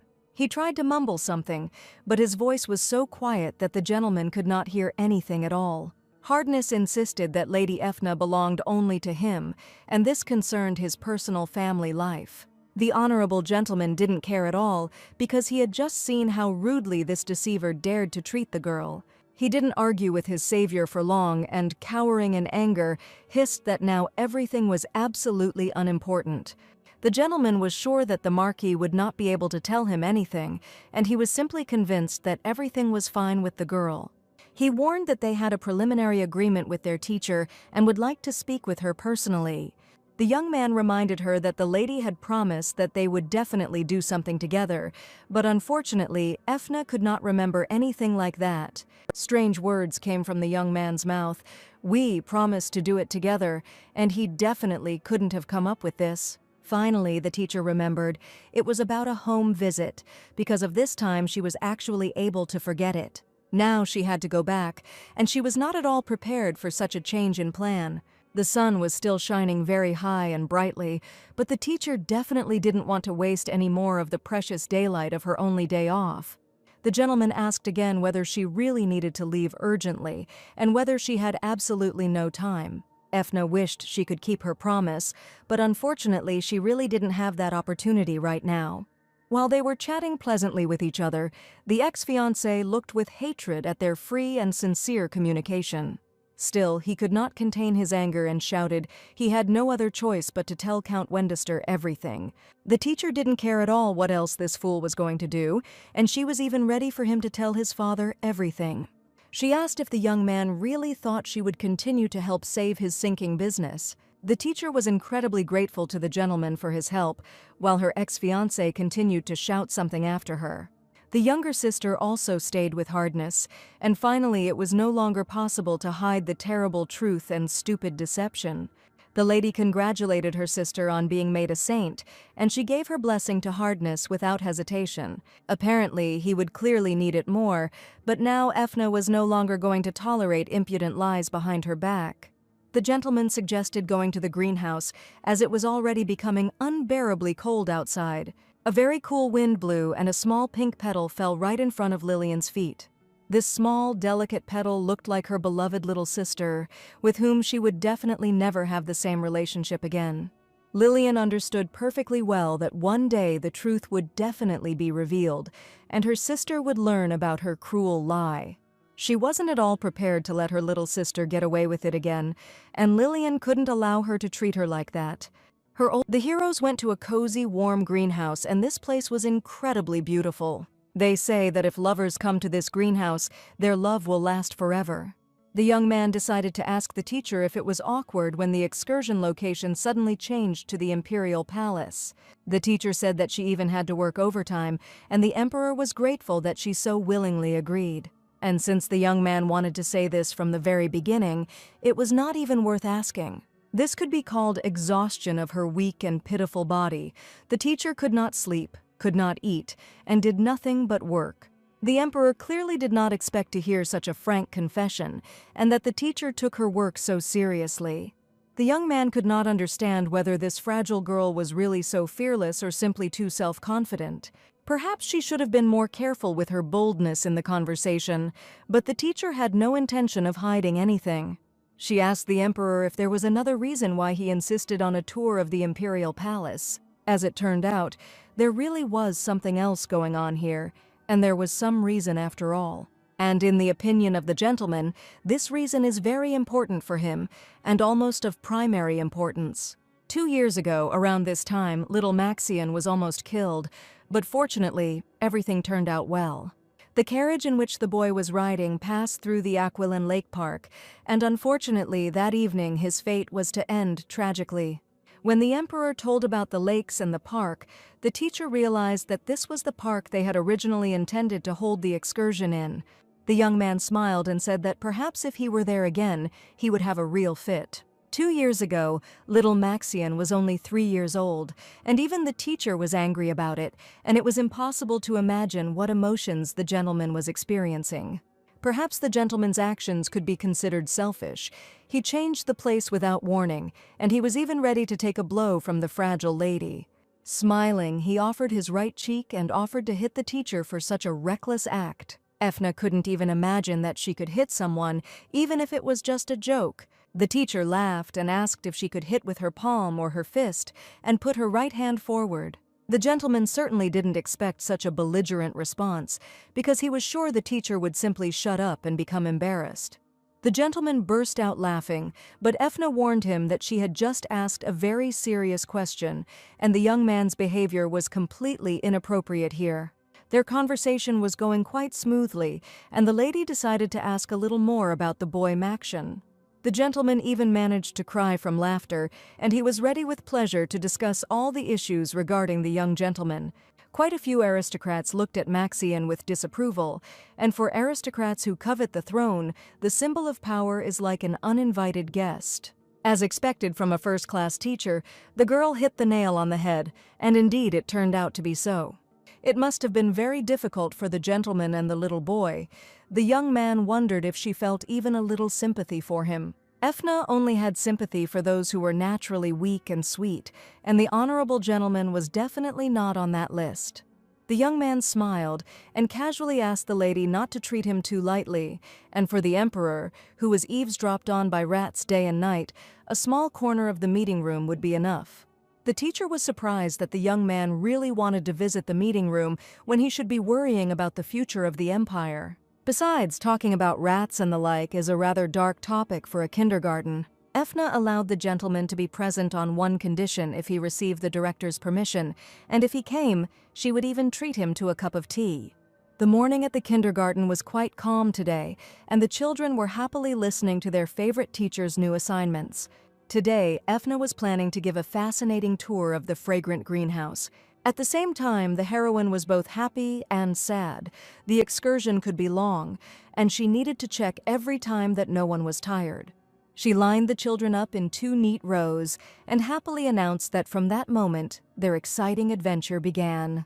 The children's cheerful eyes twinkled with light, and none of them had ever been in a huge, real greenhouse before. The children entered the large greenhouse and were delighted the air here was thick and humid, filled with the aromas of exotic flowers and damp earth. Sunbeams streamed through the glass roof, creating a kaleidoscope of light and shadow on the lush vegetation. There were huge, rare flowers here, and inside the greenhouse there was also a small fountain with butterflies hovering around it. The teacher began to talk about beautiful and amazing plants that should never be harmed. The kids answered the lady's questions correctly, and if only the kids behaved as well as they answered, the teacher would have been out of work long ago. Suddenly, little Malin fell right into the mud in her fancy dress while running around, and Maxian fell into the pond during a fight with Malin. His clothes were soaked through the shed, because the boy was sitting right in the fountain. But that was not all, and young Mr. Bante ate so much chocolate that his mouth turned black. The teacher would be incredibly happy if she had 6 hands instead of 2, but even 1,000 hands would not be enough to cope with these children. She quickly changed Malin into some spare, clean clothes and carefully dried Maxian's head with a fluffy towel. All that remains is to wipe the young gentleman's chocolate-smeared mouth, and finally all the children will be completely fine. Finally, the long-awaited lunch arrived, and the teacher breathed a sigh of relief, feeling tired. She needed to finish watching the children's lunch first. Only after that could she have a snack herself. The teacher kept a close eye on the children and never took her eyes off any of them, like a responsible teacher. Suddenly, a young Mr. Maction approached her, holding a strange black box in his hands. He turned to the teacher and excitedly stated that Maylin had suddenly disappeared and he could not find her anywhere. Maylin said she wanted to take it into the water because of her bag. She still hasn't returned for lunch. Maction couldn't find the girl anywhere and decided that he had to tell the teacher about it as soon as possible. All this time, Efna was sure that all the children were in their places, but indeed, Maylin was completely nowhere to be found. The lady decided to immediately go in search of help, and fortunately the Viscount was passing by near the greenhouse. Efna shouted his name loudly, and the young man immediately stopped, turning his attention to the teacher. He knew perfectly well that there was to be a children's excursion today, and he was sure that the teacher would be busy. But Efna screamed excitedly. She needed the help of the Imperial Knights, and something terrible happened. Efna's emotions were difficult to express in words, and the lady, in despair, told how a child had suddenly disappeared during an excursion. The Viscount certainly didn't expect that something like this could happen on an ordinary children's excursion. He promised to inform the knights of what had happened as soon as possible, while the teacher ran around the grounds of the Imperial Palace and tried to find the missing little girl. She shouted her name loudly and really hoped that the girl would respond as soon as possible, but unfortunately she heard only silence in response. It was completely unclear where the baby could have disappeared to in such a short time, but there could be dangerous plants in the greenhouse. Once the teacher thought about this, she decided that she should probably go back. The next second, panic gripped her even more next to the fountain. In the water, the teacher saw something in the distance that looked like a child's shoe. Just recently, the kids were actually playing near the fountain, and the teacher immediately thought of the worst. Trying to see something in the depths of the fountain, Efna only prayed that the little girl would not drown. She was already ready to jump into the water to check that the girl really was not in the fountain. The teacher continued to shout loudly, hoping that the little girl would hear her and give at least some kind of signal. Panic gripped the lady so much that she did not understand at all what was happening, but she stopped when she felt someone's touch on her shoulder. It was Captain Johann, who managed to pull the girl by the waist before she frantically threw herself into the fountain. Efna was sure that the girl should be there, but Johann loudly asked the teacher to come to her senses. She didn't expect to see Johann at that moment, who for some reason was there again to help her. The teacher, with tears in her eyes, said that it seemed the little girl had fallen into the water and they had to hurry to save her. The next second, Johann asked the lady to look more closely, because all this time the panic had simply been deceiving her.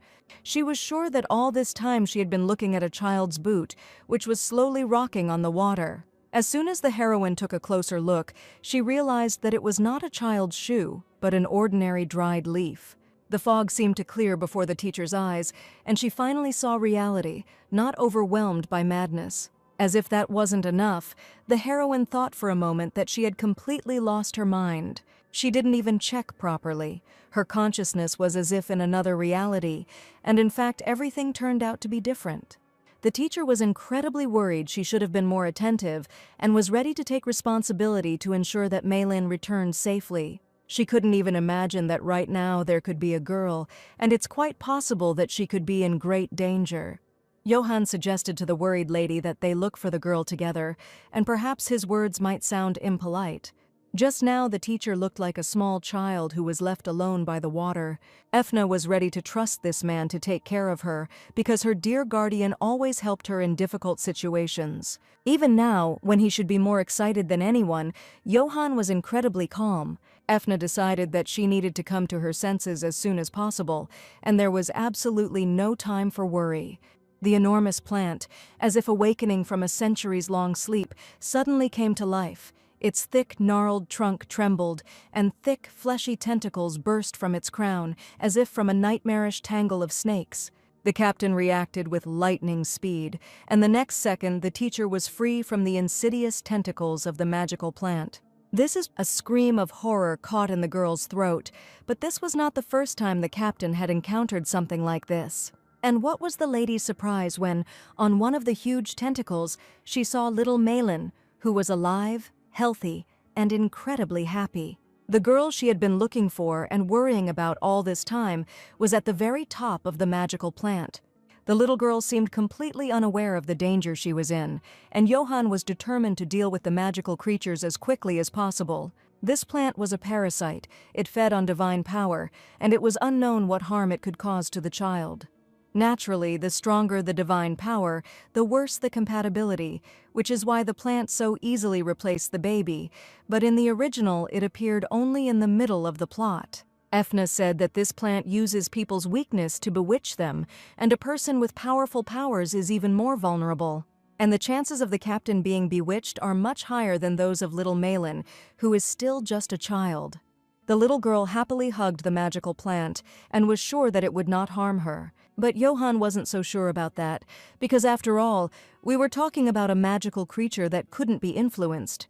He decided that in any case he needed to save the girl before a terrible tragedy happened. This was not the first time Johann had dealt with magical creatures, and he had a special sword for such occasions. Captain Johann, his face hardened, rushed forward like an enraged element. Johann knew that there was very little time left. The roots of the monster, like giant steel cables, fettered Malin, and the plant itself pulled her towards its ominous flower mouths, foreshadowing imminent death. With every step Johann took, the magical plant in his hand grew brighter, as if it sensed his determination, his unwavering will to save an innocent life. With a hiss and a crackle, the darkness began to recede, giving way to light, the roots that had been wrapped around Malin loosening their grip. During the attack, Johann managed to turn around and ask the girl what her next steps would be if he was ultimately defeated in disgrace. Is she willing to stay and watch this, or would she rather run away and not have to see this chaos? The captain was definitely not prepared to be defeated in a fight with a magical plant, but on the other hand, he didn't want the teacher to see it. She couldn't even imagine how she could help Johann, since only he had knightly skills, and only he can deal with the huge magical plant and save the innocent little girl. Silence reigned in the greenhouse, broken only by Malin's quiet sobs and the captain's heavy breathing. A swipe of razor-sharp mind, a decision, and his enchanted weapon, a sword woven from moonlight and stardust, cut through the air. Johann's blade slid with impeccable precision, cutting through the stems like brittle reeds, every blow calculated, every swing filled with determination and courage. The stems of the magical plant, writhing ominously near the little girl, did not even have time to realize their fate. Malin, engrossed in the sight of the wondrous butterflies fluttering among the exotic flowers, was blissfully unaware of the danger that threatened her. And only the teacher understood that in just a couple of seconds the girl could fall to a tremendous height. At that moment, before she had time to think, the teacher's body somehow began to move on its own. She pushed off with both feet and seemed to find herself in zero gravity, trying to reach the little girl's hand. Finally, Malin was safe in Efna's arms, and for the first time the teacher felt a strength she had never felt before. The teacher held her tightly in her arms and tried to get to a safe place so that the little girl would not be in any further danger. Suddenly, little Malin fell asleep right in her arms, probably because the effect of the divine power had finally worn off. As soon as Johann managed to deal with the magical plant, he immediately ran to Efna and the baby to make sure they were okay. Johann had a huge responsibility on his shoulders as he bravely fought the magical plant. Now he could finally breathe a sigh of relief, confident that the baby was no longer in any danger. The girl was already fast asleep in the lady's arms, while huge drops of tears were streaming down Efna's face. The tension finally eased, and the teacher was unable to control her strong emotions and experiences. Perhaps it was a bit silly of her, as if she had done something special, but Efna was incredibly happy right now. Her heart, which had been beating wildly just a minute ago, was now calming down, filled with a warm feeling of relief. It was thanks to his courage and determination that Malin was now safe.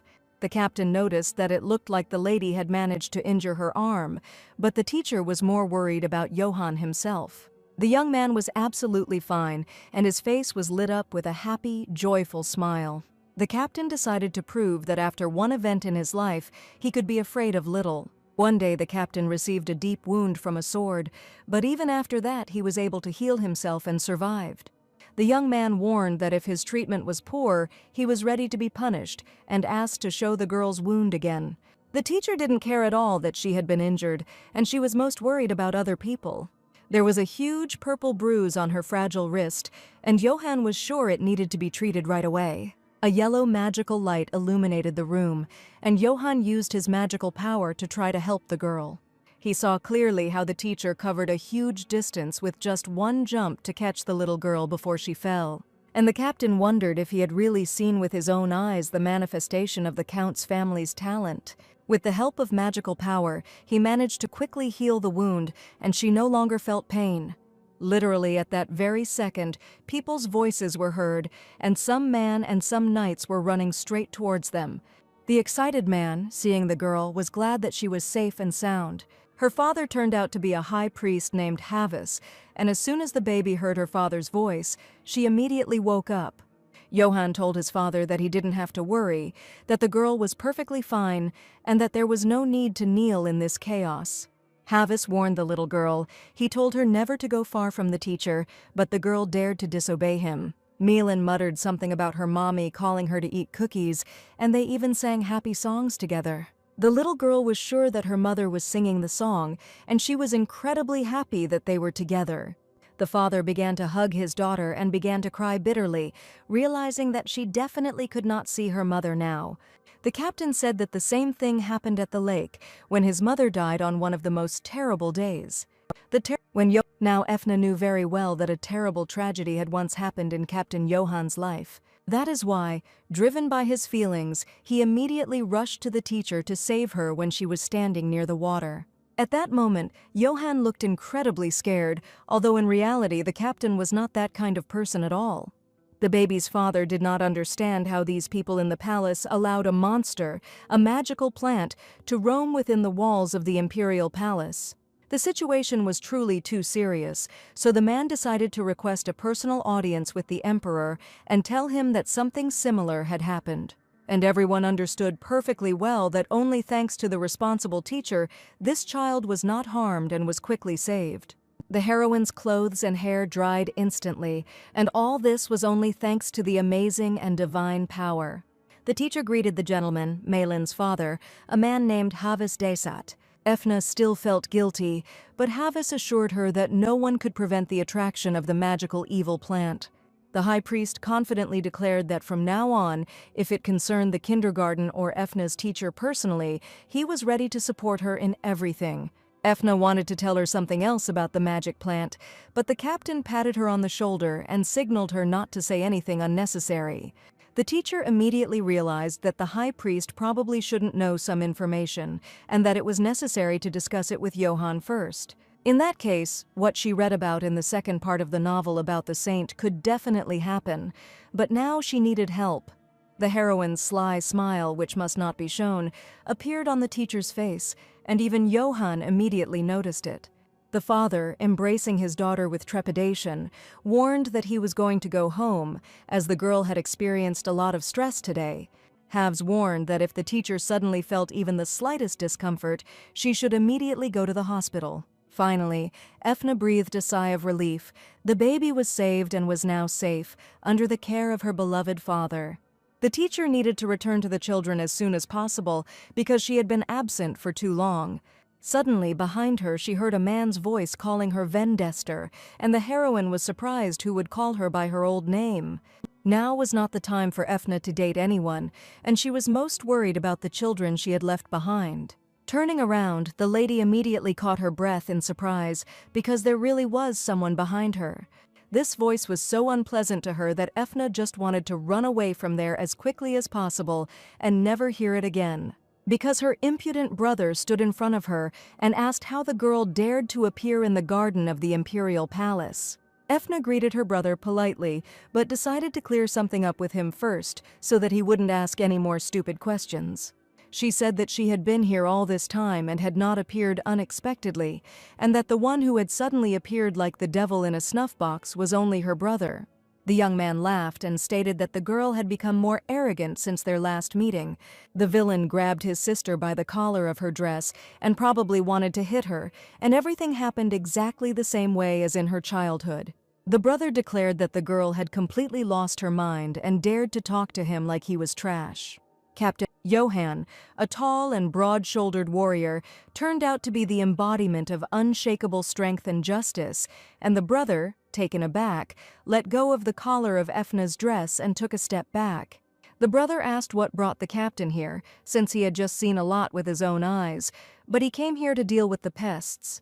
Johann said ominously, "It looks like there is a pest on the hand of the impudent young gentleman that needs to be dealt with." Finally, the lady was no longer in danger, and her brother slowly removed his hand, which had been squeezing her throat just a few seconds ago. Every movement of the captain breathed irreversibility, and the teacher's ex-husband understood that his actions were no longer necessary. Johann smiled politely and offered to walk the girl home while the teacher went to find the children, who had been alone the whole time. Johann extended his hand in a snow-white glove, showing the lady his respect and sincere intentions. Somewhere deep down, Efna felt that this man was different from the rest, and she gladly accepted his offer. The next day was a beautiful, warm day, and Efna decided she should definitely go for a walk and do some shopping at the same time. Stopping near one of the shops, she wondered what would be the best substitute for felt paper for crafts in her classes. While the teacher was looking at the goods with interest, someone nearby started shouting, and it definitely sounded like an unpleasant quarrel. Efna looked around and saw Duke Hayden Hildebon himself standing nearby, but it was strange what he was doing here at such a time. Efna continued to look at the gentleman, wondering why he appeared here, but she hardly heard what these people were saying. The man standing next to him was clearly angry, claiming that his shop had no problems and they weren't doing any bad things. Apparently the Duke didn't like something about this man's work, so he decided to come personally and resolve all the problems.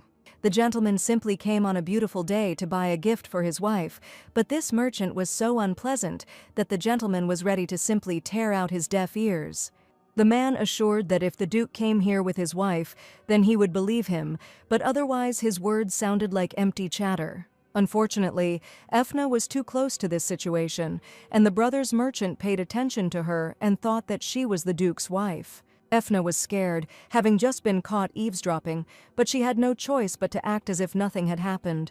She pretended that she was just passing by, and did not understand at all why the merchant decided to pay attention to her. Taking advantage of the moment, the gentleman confidently declared that the merchant was absolutely right, and this girl was his real wife. It turned out that the merchant was not so easy to deceive. He was sure that the gentleman was continuing to lie, because the Duke himself was dressed pretentiously and formally, and his young companion is walking around the city in a shabby dress, which is completely illogical for an aristocratic family. Be that as it may, the teacher was annoyed to admit it. But the merchant was right, and even the Duke had absolutely nothing to say in response to his words. The gentleman still kept his hand on the girl's shoulder, because now it was important to him that the merchant believed him. The Duke angrily declared that the man was not only brazenly staring at someone else's wife, but also dared to brazenly wag his stupid tongue. The gentleman addressed Efna with snowy words that he was incredibly upset, and she realized that now she would have to play some new role.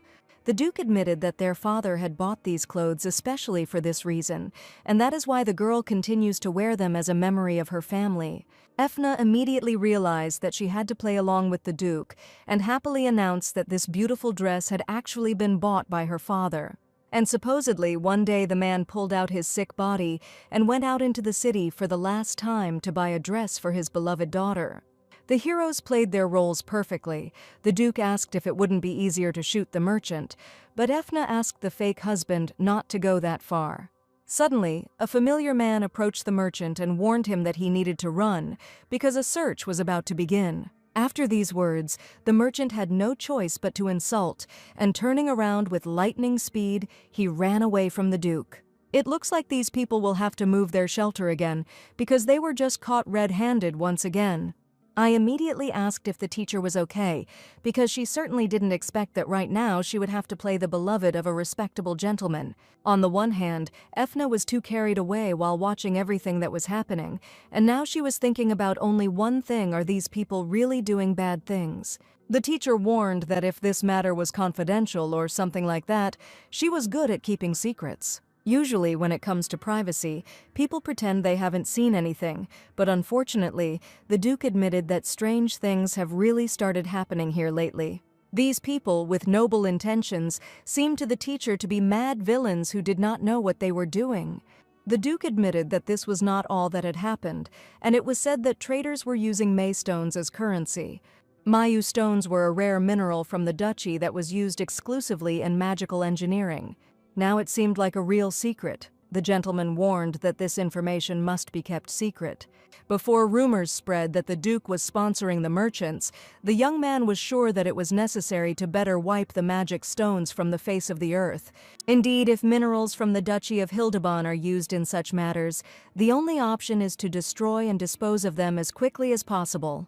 The gentleman uttered a strange phrase.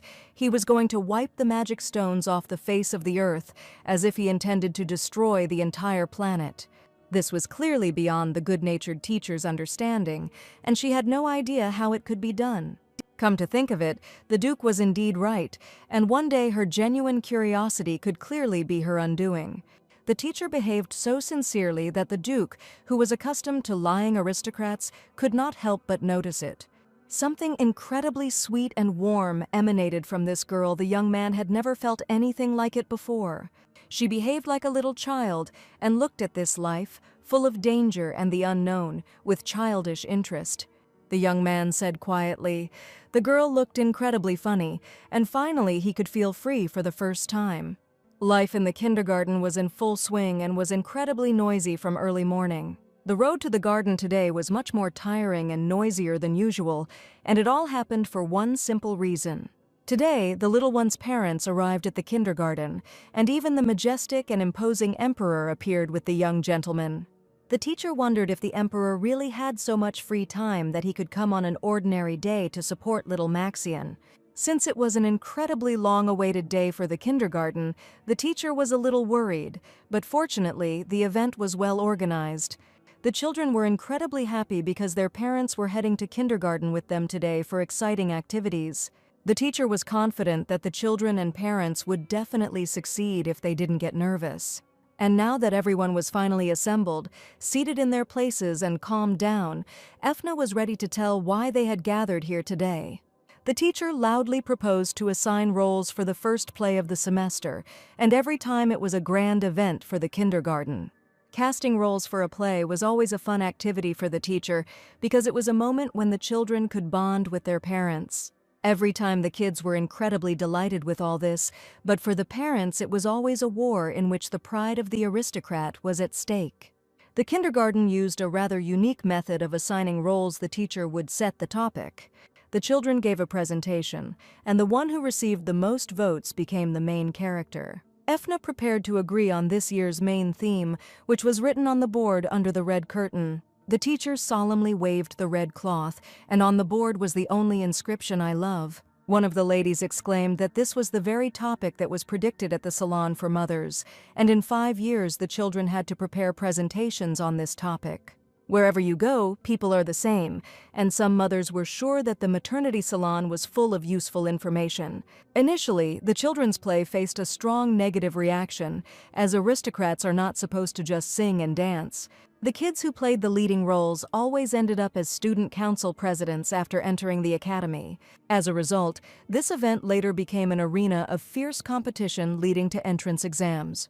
Since the teacher had to start classes, she suggested that the parents go home, while she herself and the children were going to go to class.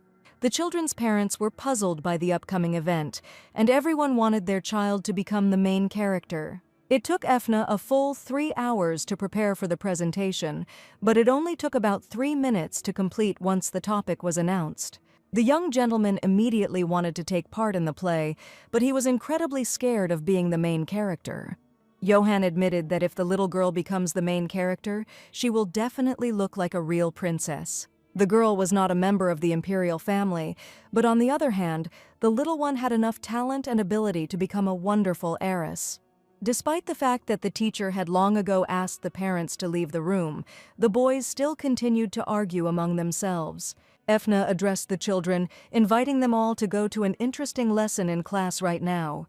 Young Mr. Bante told the teacher that his brother had promised to give him 20 chocolates if he could become the main character.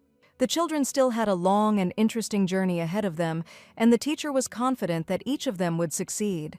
The next day, Efna went to the store to pick out suitable costumes for the play, and she wished she could find a better salesperson than the one she knew. Efna went to a store looking for children's clothing and politely greeted the merchants. And what was her surprise when she heard the sharp sound of a slap in the children's store. Indeed, two aristocrats were standing in a children's store, shouting loudly, trying to figure out whose child should become the main character. And these were not ordinary girls, but the parents of children from the teacher's class, whom she immediately recognized. The ladies continued to argue about whose child was the best, and each tried to insult the other.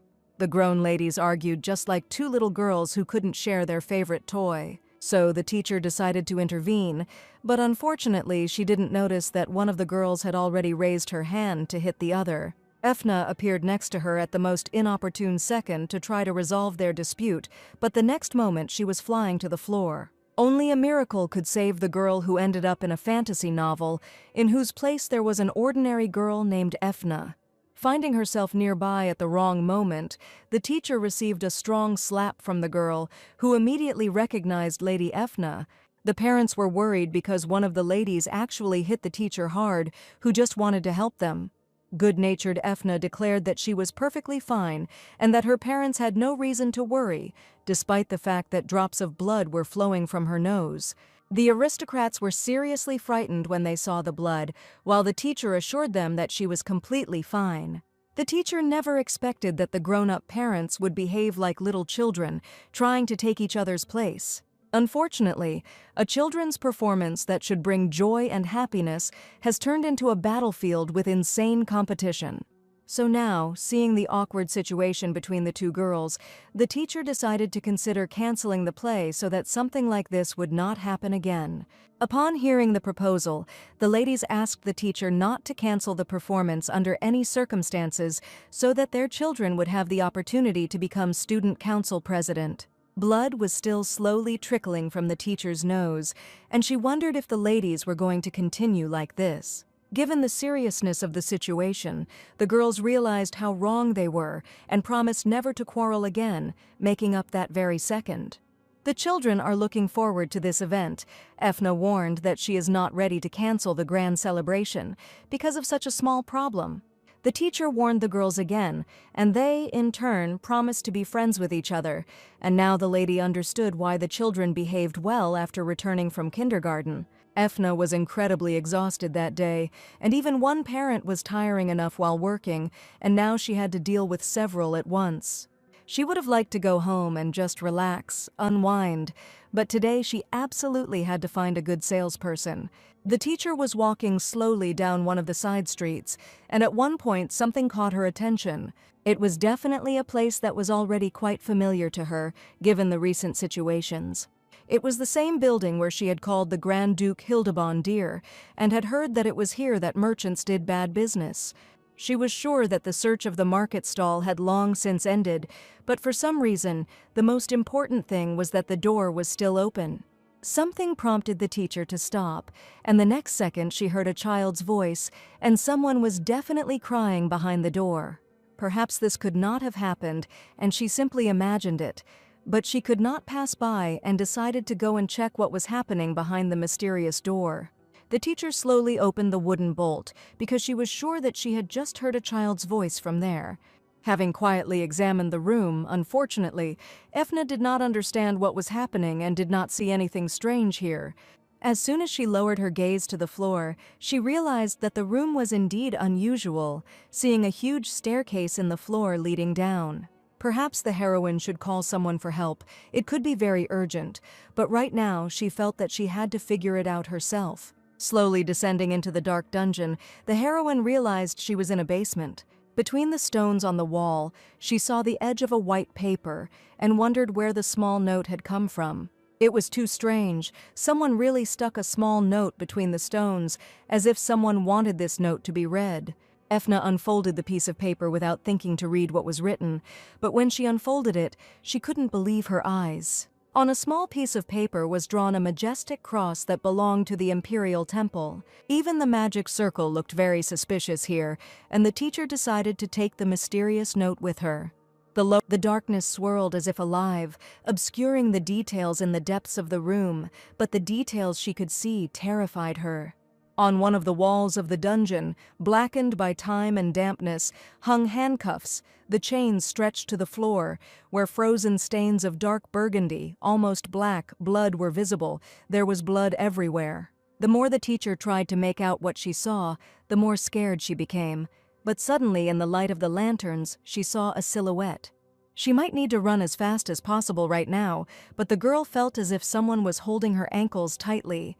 Her body did not move at all, no matter how much she tried to persuade herself to move at least a little. Right now, she felt like a stone rock.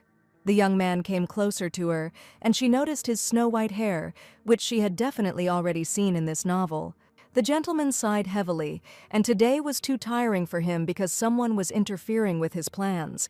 The gentleman with snow-white hair turned out to be Captain Johann, who slowly took a cigar and inhaled the tobacco smoke. If there was anyone the heroine expected to see here, it certainly wasn't Johann, the good-natured gentleman who always helped her. His noble appearance was in no way compatible with this place, terrible, holding secrets that the teacher probably shouldn't know about. At first, the heroine was very scared, but as soon as she realized that Johann had approached her, she calmed down a little. On the other hand, it was strange to see him here, together in such a terrible place, where blood was visible everywhere on the floor. Johann politely informed her that he also did not expect to see the fragile teacher in such a place, which was quite mutual. The commander warned that it could be dangerous for an ordinary teacher here, and offered to escort the girl out of this terrible place. Efna's complexion was not very good. She instantly turned pale as soon as she crossed the threshold of this evil dungeon. Probably Johann wanted to extend his hand to her, but out of fear the girl automatically pushed him away. Behind him was a terrible room, full of pain and despair, and now the teacher did not quite trust Mr. Johann. The lady said she was just looking for a clothing store, and while in that place, the gentleman could definitely turn his luxurious clothes into ordinary dust. All this time, Johann silently looked at the girl. She only prayed that he would say something as soon as possible. With each passing second, she felt more and more terrible, but looking into Johann's kind eyes, she hoped that it would soon end. The captain had warned her that there were many dangerous things here, and that people had been bought and sold here before, but Efna just wanted to see for herself that this place was truly finished. Johann admitted that he personally cleaned everything here, and it was no wonder why little Maylene enjoyed cleaning the classroom so much. But their occupations were radically different, and the mysterious captain was busy cleaning people here. Perhaps the captain would have been the one to turn this place into ruins, getting rid of the vile traitors. They were talking about terrible things, but for some reason the commander continued to smile so sweetly that on the one hand it scared the teacher a little. To his surprise, Johann quickly changed the subject and invited the teacher to look at the precious, luxurious box. Inside the box was a small statue of a horse, which slowly rotated to an incredibly pleasant melody. The teacher was sure that little Maylene would definitely like the precious box, which quickly attracted attention. The captain also hoped for this, and really wanted the girl to like his gift. Suddenly, an assistant approached him and reported that they had found escape routes for the escaped people who needed to be captured. The teacher had trouble hearing what the boys were saying, and it's possible that this might have something to do with the saint. She didn't hear a word, and the commander asked the assistant to finish the search as quickly as possible. It seemed like Johann couldn't take his eyes off her, and even offered to go with the girl right then and there. The young man stood there, spellbound, until Efna asked him again if he really wanted to go with her. Blood on the stone floor tiles, blood on the walls, spattered as if a mad artist had used scarlet as his only paint. Johann knew perfectly well that he still had too much to do in this terrible place, so he decided to simply wish the teacher a safe journey. His dark silhouette remained in this seedy place, and Efna decided to get out of there as quickly as possible. Johann probably buried other secrets in his life that the girls absolutely shouldn't know about. The teacher was so excited that she didn't even notice how she dropped one of the things. There was a folded piece of paper lying on the floor, and Johann unfolded it to see what was written there, and he immediately realized that the saint never ceased to amaze him. Time flowed inexorably, and finally the very day arrived for which the children and the teacher had been preparing for a long time. It was already the 7th day of overtime in a row, and purple circles were already starting to appear under the teacher's eyes. Soon all this must end, and the most important event for which she had been preparing for so long must take place right now. The teacher decided that she needed to try her best, and the children were also ready to take part in the performance. Despite being very tired, the teacher came out each time and warmly greeted the children. The children's parents eagerly awaited the start of the event, and each mother was confident that her child would win. Seeing the fighting spirit of everyone present, the teacher decided to begin announcing the roles for this year's children's play. The first to speak was a boy who talked about his favorite thing, the handkerchief his mother used to wipe his face since he was a baby. The young gentleman always carried this handkerchief with him and constantly thought about his mother, while in the hall the lady watched her son's magnificent performance. The teacher praised young Mr. Philip and asked the next student to come on stage. The next kindergarten student brought with him a large red apple, which he had already managed to grow himself. And if the end of the world came, the boy was confident that he would be able to plant this apple tree, and his performance was simply amazing. The teacher was happy. The children are pure and innocent. They do not belittle or envy the performances of other students. Every child was simply enjoying the event, and Efna was simply happy to see how happy the children were. Although 5-year-olds are easily distracted, these little ones listened attentively to their friends' performances, and it was deeply touching. The next to take the stage was young Mr. Bantade, who was incredibly nervous before his performance. It seemed that even the Grand Duke wanted the young gentleman to become the main character, and the teacher was incredibly interested in what the boy had already brought. He slowly put his hand in his pocket, preparing to take out his favorite thing that needed to be told. Efna had no idea what the young gentleman would tell her, because this boy was the most withdrawn of them all. The kids had to talk about their favorite thing, and the young gentleman proudly took a chocolate bar out of his pocket. The teacher was embarrassed, not understanding whether this was really the best that the young gentleman could choose. As it was like handing out hamburgers and choosing class president, and some things don't change no matter the time or place. The teacher asked the children to return to their seats and asked Maxion if he was ready to present his speech. The proud boy walked onto the stage and confidently declared that his favorite thing was the people of the empire, and these were exemplary answers befitting a future prince. Malin was also looking forward to her performance, and after the young gentleman, it was the girl's turn. Come to think of it, the knight captain bought her a music box. It was so beautiful, and was it really the music box that the girl was going to show her? Efna was sure that the little girl would now show her the music box, but suddenly she reached out to it and admitted that she loved her sweet teacher more than anything in the world. The little girl hugged her beloved teacher with childish sincerity, and this meant that she didn't even intend to bring anything. It was incredibly sweet and touching.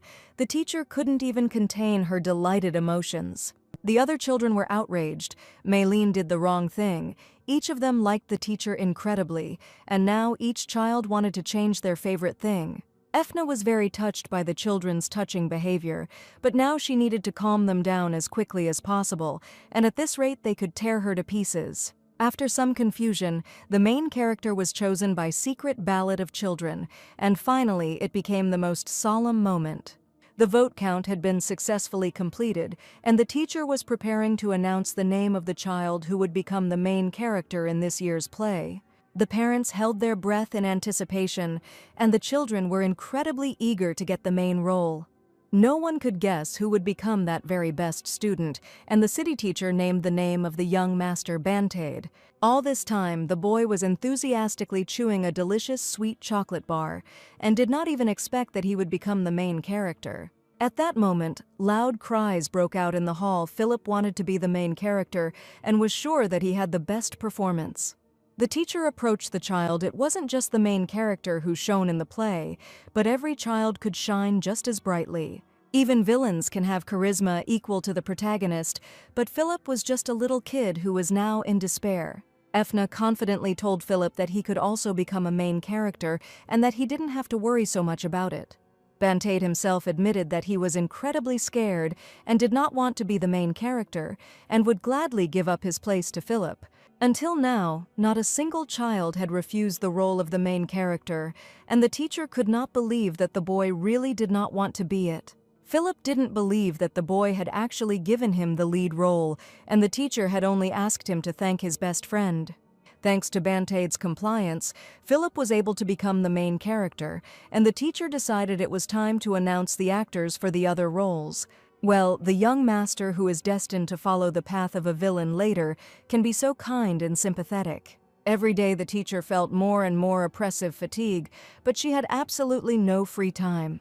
Today, Efna even felt like she had so little strength left that she was ready to collapse right on the spot.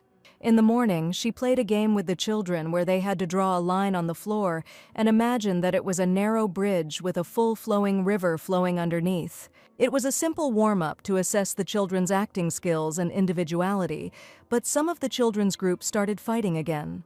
Malin had another disagreement with Maxian, and these children were like two stubborn sheep.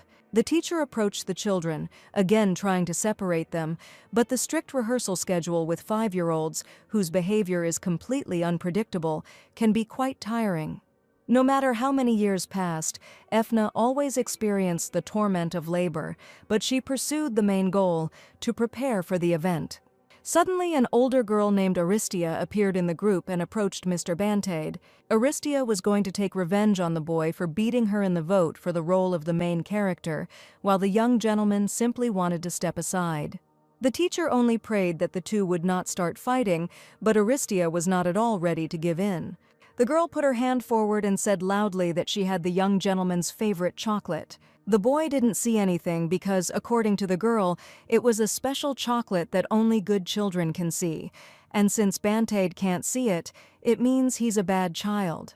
This young lady persistently continued to stand on the white stripe and was sure that the boy simply had to give way to her. It was as if she was training him, and the young master quickly gave in because his kind heart could not do otherwise. He let the girl go ahead with all his pride, and at that moment he did not feel at all that he was losing. The young gentleman was trying so hard that he didn't notice at all how he lost his grip on the white strip and accidentally stumbled. Band-Aid collapsed to the floor the next second, and the brave young lady walked past him with a sense of victory. According to the rules of the game, this meant that the young gentleman fell straight into the water from the white stripe, and the teacher immediately rushed to save him. At that age, children often fell, and this was a natural process of growing up as a small child. While Efna was trying to calm the boy down, she felt that there was definitely someone right behind her. Turning around, she saw the venerable emperor, who had been watching their game the whole time. The teacher did not discuss anything in front of the children, and asked the emperor to go outside as quickly as possible to talk. She excitedly asked what brought the gentleman to the kindergarten and whether something had happened. Efna was worried that the sudden appearance of an adult in a children's group could frighten the children, even if it seemed rude on her part. The young man admitted that he was simply worried about the future of the empire, and there was nothing unusual about his visit. The emperor simply thought that if he cleared his head in the fresh air, he would be able to work better, and offered the teacher to treat him to a cup of tea. Efna was puzzled as to why the emperor was thinking about the future of the empire while in kindergarten, and that in itself sounded strange. She remembered the emperor had said something about a meeting room earlier and was about to think about security. Then the teacher herself promised that if the emperor visited the kindergarten, she would definitely treat him to a cup of tea. The emperor even managed to obtain permission from the director to visit the kindergarten, who readily agreed. Therefore, the teacher had no choice but to meet the emperor in the meeting room for a cup of tea as soon as the children finished their assignments. When she entered the office, the lady certainly didn't expect to see a huge selection of desserts from a famous salon, which is practically impossible to get, even if you stand in line all day. In fact, the emperor didn't really like sweets, so he made the girl happy by telling her that she could eat everything herself and not worry about anything. The teacher couldn't believe that it was her street that was celebrating, and she was ready to try the fragrant desserts with great pleasure. She wasn't even at all embarrassed by the presence of the venerable gentleman, because she definitely couldn't resist something sweet. The emperor asked if everything would be okay with her, since they might find out that they were spending time alone in the kindergarten. Of course, the honorable gentleman had enormous power and was ready to deal with any huge scandal. The teacher had already managed to take a bite of the delicious, airy dessert, but after these words she really became thoughtful. After all, the principal had issued the permit himself, and the other teachers had already gone home. The emperor suddenly noted that the chair he was sitting on was extremely uncomfortable, and that the kindergarten should certainly have more comfortable furniture. Caring Ethna even offered to bring the emperor a spare chair, which was in the teacher's room. The emperor said he had come only to inspect a place he would visit often. One time would definitely not be enough to clarify all his thoughts, so the emperor warned the teacher that from now on he would count on her help.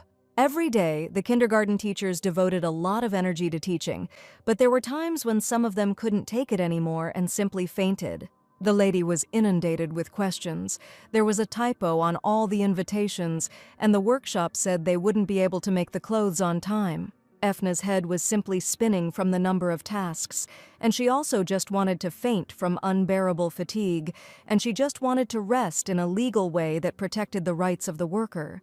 Ethna knew that if she gave up now, the festival would be over, so she asked to contact the printing house, placed a new order with the workshop to get the costume on time, and also decided to revise the plan and adjust the schedule. Others saw the teacher as a simply incredible girl, just what was expected from one of the founders and pride of the kindergarten. The ladies were applauded by their colleagues, and no one was going to give up because of the overtime, and everyone just wanted to move forward to the festival. Ethna was a sort of leader of the team, and she declared that her colleagues needed to give their all in order to hold the most magnificent festival. And so, despite one misfortune following another, time continued its course. One of the kindergarten teachers informed Ethna that the stage props had just been prepared and that preparations for the festival should be completely finished. With a sense of excitement, Ethna prepared to begin the grand festival, and every staff member at the kindergarten put an incredible amount of effort into it. Standing on the main stage, the teacher reflected on how much each moment like this filled her life with happiness. She carefully held a huge purple magic ball in her hands and was ready to thank everyone present. The lights in the hall were to go out soon to create a mysterious atmosphere, and the teacher asked parents to be careful and move in an orderly manner. The children were getting ready for the start of the festival, and everyone was incredibly curious about what would happen next. Some children's parents even invited artists to come along to capture this wonderful moment. The ladies were discussing the first young gentleman's performance, and one of them said that he even practiced dancing at home. Parents said that the children's endurance improved greatly after the classes, and everyone noticed the changes. The biggest event of the kindergarten semester, and the time when staff suffer the most, was just beginning now. From the teacher's side, this celebration was built on the tears of all those involved, and now a city teacher has spoken out about the opening of the kindergarten festival. At this solemn moment, all the parents held their breath, anticipating an exciting event, but suddenly the doors of the hall opened. Suddenly, knights in armor entered the kindergarten auditorium, but they definitely shouldn't have appeared here now. Holding the magic ball in her hands, the teacher began to worry, not understanding how the knights and the great temple appeared here. Ethna apologized, warning that this was a kindergarten, but for some reason the armed soldiers dared to enter inside. It was obvious that the knights had no intention of listening to the teacher, and one of them pointed a sharp spear upward. The knight commanders stated that they had received a serious report that teacher Ethna was a real black magician and was obliged to go with them right now. This situation might have seemed funny if it hadn't been serious, but now the teacher was being accused of witchcraft while holding a large purple ball in her hands. The knight Ethna insisted that she had no idea about black magic, and she couldn't understand what kind of report they were talking about. Suddenly, the knight declared that her name had been personally called by the saint, and they had arrived solely by her order. And only now the heroine finally realized that her sister was the only one to blame for everything that happened. That same cutie Lillian, who actually turned out to be the main villain of the novel. It was she who asked the knights to bring the teacher, who was obliged to submit to detention and cooperate with the Knights of the Saint. The purple ball fell from the teacher's hands, her fragile wrists now shackled with iron handcuffs. But the teacher continued to fight, and in fact she was not involved in black magic. The knights suggested that the girl tell this to the saint personally, but by her order they had to bring her right away. The parents were puzzled by what was happening on stage, but it certainly didn't look like a stupid joke, because Efna was crying bitterly. If children see that the knights drag the teacher right off the stage, they will definitely be scared. The teacher had no say in the matter, and the knights had no way of knowing what trick she might pull to escape. Unfortunately, the children saw the knights taking their teacher away somewhere, and this was definitely not in the script. Little Malin raised a real panic. She asked Makshin to quickly free the teacher, but it was the knights from the temple. The girl's father was now very far away, and was busy treating people, and the young gentleman's father was too busy. Therefore, the children did not even suspect who, even among the adults, they could ask to save the innocent teacher. Band-Aid looked sadly at his older brother, who had the high title of Duke and could certainly help the girl, but his brother only silently watched everything that was happening. The knights brought the teacher to a dark, damp dungeon, and the girl certainly didn't expect to find herself in such a place. She understood that her stupid little sister was to blame for everything, as she was trying to prove something again. Only a single light illuminated this miserable, gloomy place, from which the teacher had no idea how she could get out. Suddenly, the silhouette of her sister appeared behind the iron bars, dissatisfied that the knights were not keeping the place in perfect order. Lillian even pretended that she hadn't expected to see her older sister here at all. The teacher looked silently at the villain, who asked if the road here must have been very difficult. Efna immediately decided to get to the point and asked why her younger sister said that she possessed black magic, and even if it were true, she certainly had no right to treat an aristocrat like that. Apparently, Lillian became completely fearless once she received the honorary title of saint and secured the support of the temple. The lady put on a sweet expression and admitted that she only came here because she was worried about her older sister. There was nothing real in her eyes, full of lies and deceit, and Efna knew it very well. My sister told me that she had recently discovered a special talent, and my father was delighted, but unfortunately, my sister still hadn't discovered any talents. And now there was something much more important. The heroine asked her sister to think about it, and perhaps she was wrong in her accusations. The older sister insisted that little Lillian had always been prone to making disastrous mistakes, and now was quite the case. The teacher knew Lillian was pretending to be the real daughter of the family, and how she enjoyed watching her suffer. The lady wondered if Lillian had already been included in his family register, as she had so desperately wanted to do all her life. The saint became angry in an instant. Her anger crossed all boundaries, and she was ready to hit her older sister. Efna only looked proudly into the eyes of the impudent deceiver, who had only pretended to be a good person her whole life. Lillian understood that such behavior could negatively impact her role in the temple, and now the opinions of others were much more important to her. The villainess simply thanked her older sister for being arrogant all her life, as always, without the slightest feeling of guilt. The teacher was confident of her impunity, and there was no need to explain anything about black magic, about which she knew nothing. Efna didn't understand why she suddenly had to prove something to anyone, but suddenly her sister asked if she remembered this piece of paper. For some reason, the little sister ended up with the same piece of paper that Efna had found when she discovered the strange, dark dungeon. Lillian left a note there on purpose, and if a black magician touched the piece of paper, she would immediately know about it. The teacher insisted that the note was already like that before she touched it. The paper reacted the moment the teacher touched it, and it sounded like unreal nonsense. Also found in Efna's belongings was a book written in a strange, illegible font, and on the last page was a symbol of ancient black magic. In fact, it was a randomly found story, and the teacher did not understand what problem there could be with these things. The next second, she remembered that the author had indeed drawn a symbol of black magic on the pages of the book. The author jokingly tried to draw a symbol for his readers, but now his stupid joke has turned out to be terrible for the heroine. Lillian laughed, guessing even her self-assured sister was speechless when she saw all the evidence before her. The saint ordered the knights to interrogate this witch until she confessed, but Efna was simply shocked by the absurdity and furious at the author.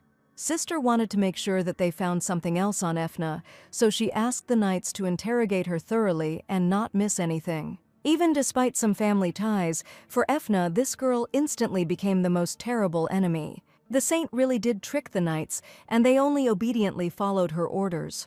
The knight was holding some kind of vine with thorns in his hands, which definitely looked like an object of torture. The teacher's hands were shackled with iron cuffs, but she wasn't ready to clean up right now, and perhaps she just needed to confess. Only the main character is able to endure torture in silence. And sitting in a dark, gloomy cell, the teacher recalled how her colleagues gave her a gift for raising her entry level to the academy. Efna recalled how one fine day the kindergarten received the highest marks, and she was incredibly happy about it. Closing her eyes, she imagined the little ones who were probably still waiting for her to appear and were very worried about their beloved teacher. And she couldn't even imagine that at the very beginning of a grand children's festival, she could find herself in such a terrible place. The knight approached the girl and asked her to tell the whole truth, wanting to get a sincere confession from her. Feeling inner strength, the heroine smiled slyly and declared that knights can do whatever they want. It had been a long time since she had appeared in this place, and Lillian had finally come to her sister to receive recognition. Despite being extremely tired, exhausted, and afraid, the teacher still had no intention of giving in to her stupid sister. The saint smiled naively, looking into her sister's eyes, and was sure that she would soon definitely split. Apparently, the knights had not worked hard enough, so the saint gave another order for them to continue their work. Duke Hildebrand burst into the dungeon with a pistol she, chained and leaning against the cold stone wall, expected anything but him. The cold stone walls echoed his rage, every step a resounding warning. The torchlight danced across his determined face, casting deep shadows that emphasized his unyielding will. The saint immediately ran up to the Duke. The pistol shots frightened her incredibly, and she decided to ask what it all meant. The lady began to mumble something about how she was incredibly scared, that she couldn't even stop shaking from what she had seen. Now the saint looked like an innocent girl, and every time she successfully used this maneuver, time was precious, and every moment of delay could cost her her life. The Duke's appearance was sudden. He broke down the door with one foot and still hasn't explained anything. The saint assured that even if it was the Grand Duke standing before her, such behavior was too absurd even for a respectable gentleman. The Duke only quietly asked that he be addressed as His Grace, the Grand Duke of Hildebrand, and that informal communication be avoided. The saint certainly didn't expect the venerable gentleman to speak rudely to her, but he came here to fulfill his duty. Likewise, he had an important mission, as important as the saint's, and it was not by chance that they both ended up here. The Duke turned to Lillian and asked if it was true that traces of black magic had been discovered during Efna's arrest. The restraining device used on the teacher is definitely a prohibited device related to magicians. Only today the knight bought this acquisition only because he was told that it was genuine. Everything turned out to be wrong, and for this reason, Lillian and the knights will need to undergo an investigation with the Duke. The saint stated that the Duke was in the Great Temple, and the goddess would be angry if he took her away from there. I assure you that the Lord was making a huge mistake. The Duke was clearly of a completely different opinion, and holding the pistol tightly in his hand, he continued to insist on his own. In the cell, half-lit and smelling of dampness, he saw her, the teacher. She was standing, chained to the wall, with a mixture of fear and despair in her eyes. Hildebrand rushed towards the teacher, freeing her from her chains in 2 counts. The teacher, still shocked by what had happened, could hardly say anything. The teacher didn't even imagine that her savior from her evil sister would be the venerable Duke, who was supposed to be directly observing the young gentleman's performance. For some reason he ended up here, despite the opening of a children's festival. The iron shackles finally lay on the floor, and the teacher's fragile hands were no longer in danger. The Duke carefully took her in his arms, but the teacher was so worried that she felt like she was ready to die right then and there. The Duke laughed and asked if he should really kill all those knights, but the teacher only asked him to refrain from such dark jokes. This meant that Lillian had finally gotten herself into a huge mess, despite her lofty title of saint. The captain warned the saint that the high priest was extremely displeased with her because of her actions, which were based solely on suspicion. This time, Lillian will definitely not get away with it, because the captain asked the Leary to take care of her health before the interrogation begins. And if the saint refuses, citing an unexpected illness, it will be very unpleasant. Having warned the saint, the captain hastened to leave, and the girl realized that this time she could have made a terrible mistake. Johann hurried to the teacher to check if everything was okay, but he certainly didn't expect to see her here in such a place. Efna must have looked terrible now. She admitted that she really wasn't a black magician, and she was just an ordinary teacher of the Empire. The captain warned the knight that they would later have a serious conversation where they would be obliged to tell the whole truth. To begin with, Johann warned the Duke that it was necessary to take care of the teacher's health because the lady was clearly under a lot of stress. Despite the terrible situation, Efna continued to insist that she was completely fine. And the Duke was not at all stupid enough to leave the one who was being tortured in this terrible, gloomy dungeon. Johann understood that the lady was clearly terrified and urgently needed healing magic. But the captain did not want to entrust the girl's treatment to a doctor with unknown skills and experience.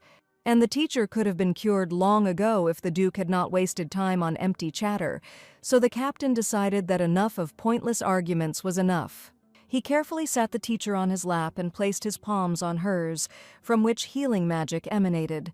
The Duke felt a sickening feeling when he saw that someone had touched the teacher, and he looked at the knight with indignation. The knight understood that he could face a terrible punishment, and throwing the liana out of his hands, he said that it simply lay on the ground.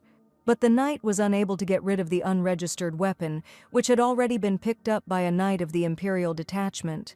The young man laughed, because he was already dying from her anticipation, and then suddenly he had weighty proof in his hands. The dark, gloomy dungeon was illuminated by a powerful light, much more powerful than that of divine power. The teacher managed to turn around and saw a crowd of beautiful young men standing in front of her, who were as perfect as if hand-picked. For a second, the lady even thought that she had finally died and gone to a wonderful paradise. Otherwise, what were such a group of beautiful young people doing here? The Duke asked one of the knights to be quiet until he understood how it had happened, and they had the misfortune of being caught by the commander. They were the Empire's magic control knights under the command of Duke Hildebrand. Jaden admitted that one person's face seemed familiar to him, and he tried to remember where he had seen him. Perhaps they had met at an inn or a tavern, and the young man was desperately trying to remember. Jaden clearly felt that he had definitely seen this man somewhere, and he tried to go over all the familiar places in his thoughts. Finally, something began to clear up in the gentleman's mind. He turned to the commander, asking if he really didn't remember anything. This was the same guy the Duke was definitely already familiar with, and at that moment the Duke finally actually remembered. The young man shed bitter tears, anticipating imminent punishment for his crimes, which the Duke surely already knew about. The teacher overheard their conversation. They were talking about some unknown deserters who had infiltrated the Empire. It was the same man who got drunk and then beat up his comrade and ran away, and I think his name was Jones Helix. The knights were often pressured by their superiors to finally catch the criminal, and Jaden spent 4 days searching for him without sleeping a wink. All this time, the impudent deceiver was next to him, and it was because of him that the knights even crossed the mountains, and all this time he hid in the great temple. The Duke smiled mysteriously and said that despite her short service, the saint had already managed to pick up all sorts of vileness. The girl stood silently to the side the whole time, fully aware that she could receive a serious punishment. And in order to somehow protect herself, the saint admitted that Sir Helix's affairs had nothing to do with her, despite all his pleas for help. The captain suggested that the teacher not waste her energy, but simply give him the opportunity to heal her. Efna felt incredibly weak. First aid was finally given, and Johann asked the girl to rest a little so that he could finish later. Slowly closing her eyes, the teacher whispered thanks to the gentleman for instantly healing her wounds. The Duke was by her side the whole time, watching carefully to make sure the captain didn't do anything wrong. There was definitely a tense atmosphere between the two heroes, and the commander would soon have to leave. Efna was finally completely safe, but she would probably remember this festival for the rest of her life. The girl's wounds turned out to be very deep, so the captain had to come to one place to successfully complete the treatment. As soon as Efna woke up, she immediately began to worry about the festival at the kindergarten, from which the knight took her away. The captain assured her that everything was in perfect order and that the girl no longer had to worry about anything. He was ready to do everything possible to ensure that the teacher would not be hurt by the use of magical power, and Johann warned that she might feel a sharp pain and might even hit him. The teacher was willing to help in any way and was ready to trust Johann, who had already saved her more than once. Efna's wounds from the dungeon were deep and painful, but Johann knew that his magic, despite its power, could heal her. When the magical force touched her skin, Efna flinched. Instead of the expected relief, she felt a sharp, piercing pain, as if hot needles were piercing her flesh. The pain was so intense that she covered her mouth with her hand, barely suppressing a scream. It turned out that magic can be unpleasant, but it is necessary to heal wounds. Johann held the girl's hand tightly and continued to say that everything would soon be okay, and the pain should go away. Despite the pain, Efna knew that Johann was doing everything he could. She had to endure it if she wanted to survive. She grabbed his hand, trying not to scream. Soon it will all be over. The magical power will begin to act, and the teacher will no longer feel this sharp, piercing pain. The teacher was crying. She really wanted to see the festival in the kindergarten, but she would be able to do this as soon as she felt better. The captain increased the concentration of the magical power that was causing Efna pain, and was ready to prevent her from suffering when he had the means of healing in his hands. The lady's wounds began to heal before our eyes, like a fast-forward film demonstrating the miracle of regeneration. The bloody streaks on her arms and legs were fading, giving way to thin, pink skin, new and vulnerable. She felt how the magical energy that pierced her body with sharp pain gradually gave way to warmth and relief. Efna felt her strength returning, the weakness that had been holding her back receding, and she looked at Johann with gratitude and admiration. Efna admitted that she really doesn't know anything about black magic. She found this book by chance and took it only because she was simply interested. Johann said that the investigation had already been completed and the teacher was completely innocent. He had risked everything to save her, and now, healed and ready to fight, she was ready to repay him in kind.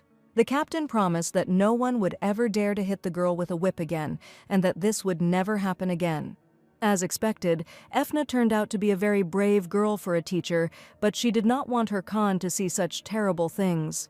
When she came to a little, she looked around, not understanding where she was, and as it turned out, Johann brought her to the bedroom in the great temple, and right now she was lying on the venerable gentleman's bed, completely unaware of how it had ended up there. The teacher slid off the bed in surprise as soon as she realized that she was lying on the captain's own bed, but he couldn't allow her to do that. Efna's body still ached a little, and the healer certainly couldn't let his patient go when he wasn't ready yet.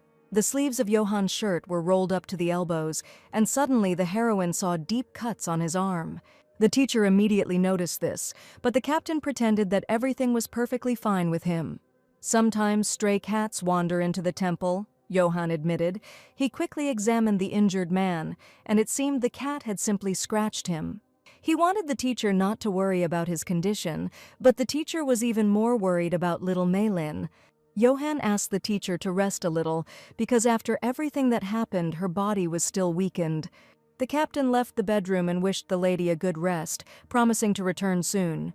The assistant came to inform the captain. He checked the evidence fabricated by St. Lilian. Now we need to decide what to do with Jones Helix, the same knight who tortured the teacher. Unexpectedly, the captain simply asked to be left alone, but the assistant was sure that he needed to be questioned as soon as possible. And to be fair, this man was definitely guilty, but for some reason the captain refused to interrogate him.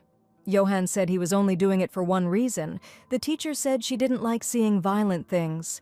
Little Maylin, with her arms spread out to the sides, slept soundly on the huge bed. Next to her lay teacher Efna, enjoying the soft bed, and so they spent about 7 days. The teacher was on special paid sick leave at the Great Temple all this time, where her condition was monitored every day. Every day the little girl came to see the teacher, and even despite the adult's words, the girl still came to her every day. The little girl always received sincere care from Captain Johann, and early in the morning he came to pick up the little girl, asking the teacher for forgiveness.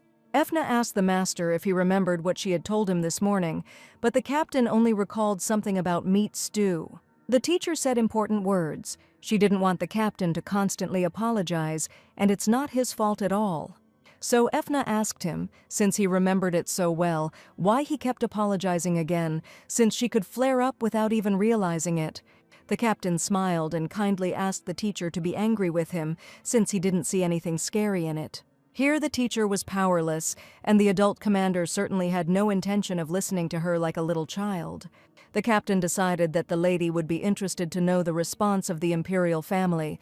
He brought documents confirming mutual consent, with the emperor's seal. Efna thanked Johann for showing her a document that was quite important to her, and which she had asked about earlier. The young man was most worried that the teacher might feel ill from reading this boring information.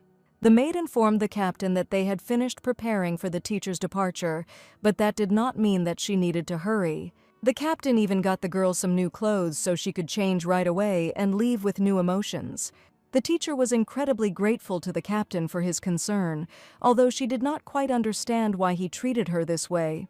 Now she didn't want to think about it at all. There were wonderful people next to her who helped her in difficult times. This is exactly the kind of person Captain Johann became, who seemed to be there every time at the most opportune time. The captain only quietly congratulated the girl on her recovery, imagining the difficult path she had to go through over the past few days. At the kindergarten, everyone was very worried about the teacher's absence, and one day the director decided to go to the temple. In fact, Efna had even gained weight, but her colleague insisted that the teacher had lost weight and that she definitely needed to eat something. She even offered to take a few days off, but Efna decided that she had had enough rest and could not take any more from there. She couldn't really say it. The bed was so comfortable, with the microfiber blanket, and she definitely wouldn't leave it for weeks. Considering that it takes 2 weeks for an injury to fully heal, this is quite logical, but Efna did not want to forget about her duty as a teacher. One day, her second eldest brother came to visit his sister, and she, ignoring him, asked him to knock before entering. The brother reported that the girl had a visitor, and she introduced herself as the director of the kindergarten. This meant that the director of the kindergarten actually came to the temple to check on her condition. The lady prepared comfortable home clothes and tea, which helped to recover, and asked Efna not to worry about kindergarten, but just to have a good rest for a few more days. The director asked to simply accept the gift and not refuse the offer, and the gift itself was prepared by the kindergarten staff and members of the parent committee. Everyone was incredibly worried about her condition, understanding that she had to go through a lot, and it was very difficult for her all this time. Suddenly, the director asked if she had heard that what had happened had turned out to be a huge mistake on the part of the temple. An official letter was received from the Great Temple, detailing what had happened and proving the teacher's innocence. The principal was angry at how they even managed to conduct their business if they dared to threaten an innocent teacher. And as expected, Efna turned out to be very kind, and the main rule for her in communication was to show gentleness and kindness. Following a staff meeting, the kindergarten decided to temporarily cease participation in the church's educational volunteer program. The principal told the teacher about this, and Efna didn't understand why they made such a drastic decision. The director warned that this measure was temporary, and she looked even more terrible when she spoke with such a strange smile. Teachers were still able to continue supplying teaching materials, but many volunteers could not even read. The decision had already been made after the meeting, but suddenly 2 more visitors came to Efna. They were the children's parents, 2 noble aristocrats who came as soon as they heard that Efna had returned to the kindergarten. The girls brought her a small gift, and they say that on the eastern continent it is customary to eat it after leaving the hospital. She didn't even notice how wonderful communication had developed between her visitors, and the friendly lady chatted over a cup of tea. Her parents were unhappy. Just think. The teachers had set her up. How good it was that the most terrible of all parents were on her side. After the first unsuccessful festival, the honorable gentlemen and parents were once again gathered in the ceremonial hall to finally appreciate the children's performances. Efna noticed the murderous expressions on the faces of these people, and probably the last festival in the garden had incredibly upset the 3 of them. Finally, Efna, a young teacher with a kind smile, stepped forward and, like an experienced conductor, waved her hand, setting the rhythm for the welcoming dance. The drumsticks began to beat in unison, creating a cheerful melody, to which the children began their energetic dance.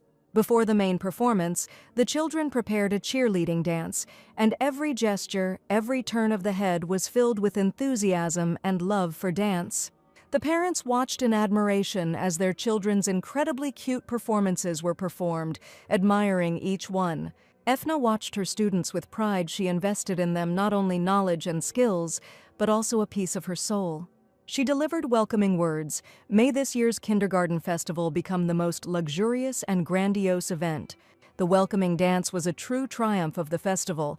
The vibrant costumes, lively music, and genuine childish joy captivated the hearts of everyone present. Every movement, every gesture of the little artists caused a storm of feelings in the hearts of the parents. In every look, in every gesture, one could feel the unbreakable connection between parents and children. The children, inspired by the support of their parents, danced and played with even greater enthusiasm, striving to please their dearest spectators. The teacher was so glad that while she was sick, the children did not forget the most important dance. The little ones were dancing very synchronously, but suddenly little Meiling asked the young gentleman to watch his hand, which he was holding incorrectly. At the same time, Maxon tried to support a young boy who was crying on stage but continued to dance. Perhaps the teacher hoped that the children had changed and stopped arguing, but fortunately, the relationship between them was still the same. The emperor watched the children's dance closely, and the future crown prince also found himself in the center of attention during the dance. Johann laughed, saying that the boy had everything and more to become a great emperor. There was, as always, a special atmosphere between these people, but suddenly young Mr. Bantade stood out from the general group. Efna, the teacher with a sensitive heart, instinctively rushed forward, but froze, giving little Bantade a chance to cope on his own. Little Bantade fell mid-dance. His world seemed to freeze. The music, cheerful and upbeat a second ago, hung in the air as if orphaned. The little boy, confused by the unexpected fall, sat on the ground, surrounded by noisy drums and dancing comrades. But Bantade was not one to give up easily, so he gathered his courage, wiped away his tears with his fist, and, using his small palms, tried to rise. He remembered the teacher's words. She asked him to never forget that you should never give up, even if you fell right in front of everyone. It was a life lesson delivered in the most unexpected way, and Bantade, the little hero of the day, delivered it brilliantly. The parents understood that this moment was priceless. They knew that time was flying inexorably, and their children would grow up quickly. The teacher asked the dear parents to return to their seats to continue watching the magnificent performance. The choir was scheduled to perform next, and Efna asked everyone to listen carefully to the song the children had been diligently rehearsing. The Duke had been watching the festival closely the whole time, and even seemed to be impressed by the performance. The teacher began to play a beautiful melody on the piano, and the children prepared to perform a wonderful song. Efna hoped that all the performances would be enjoyed by the parents, and that each of them would truly remember this day for a long time. The main character came out in a long cloak with a large toy sword, and in this story, he was the most important warrior. The plot of the children's play was as follows. The main character Philip challenged the strongest of all, Maxon, but he was the weakest of all and suffered a crushing defeat. According to the story, he ate the fruit of the sacred tree, played by the young Mr. Bantade, in order to become stronger and deal with his opponents. Little Malin supervised the children's performance and watched everyone very closely. Her performance only becomes smooth when she begins to scold others after undergoing special training from the spirit, Meilin. When the young master ate the fruit of the sacred tree, he truly felt incredible strength within himself. All this time, the boy had an incredibly strong rival, and he became brave and courageous only thanks to his friends. Another hero insisted that the mysterious tree gave him its fruit, and only thanks to this did he feel new strength. Before the boy could finish his speech, someone pulled Philip so hard that he couldn't even stand on his feet. It was Malin again, who was angry because he didn't say anything about the spirit, as it was written in the story. The teacher had to go out to deal with a scene on stage where an elegant spirit had just grabbed another character by the collar. The little girl was loudly indignant, while the teacher quietly tried to calm her down as quickly as possible. With the realization that the heroine had truly returned, the kindergarten festival finally came to an end, and the next day the kindergarten colleagues finally breathed a sigh of relief. Now the teacher had to prepare for an event dedicated to Children's Day, which is celebrated like in any other country. The exhausted teachers were absolutely unable to retreat, and Efna suggested that they stop prevaricating and start a planning meeting. One of the girls suggested giving a tour of the puppet theater, like last year, but the troupe has become very famous and rarely comes here. So Efna was looking for other places they could rent, and at that moment the director showed up at the meeting. The teachers greeted a lady whom no one expected to see here at a teachers' meeting. The principal smiled and admitted that she had come here to introduce the new assistant as a teacher. This day began too unexpectedly. A new teacher named Felix appeared on the teaching staff, but it is incredibly difficult to meet a male teacher. The director assured that this man was strong, so there was no need to hesitate to load him with work. This new man attracted the attention of all the female teachers, and it was definitely impossible to take your eyes off him. To Efna's great surprise, he was holding a huge axe in his hands, and he certainly didn't look like a kindergarten teacher. He may have just arrived from training, but his pretentious appearance was incredibly displeasing to Mrs. Efni.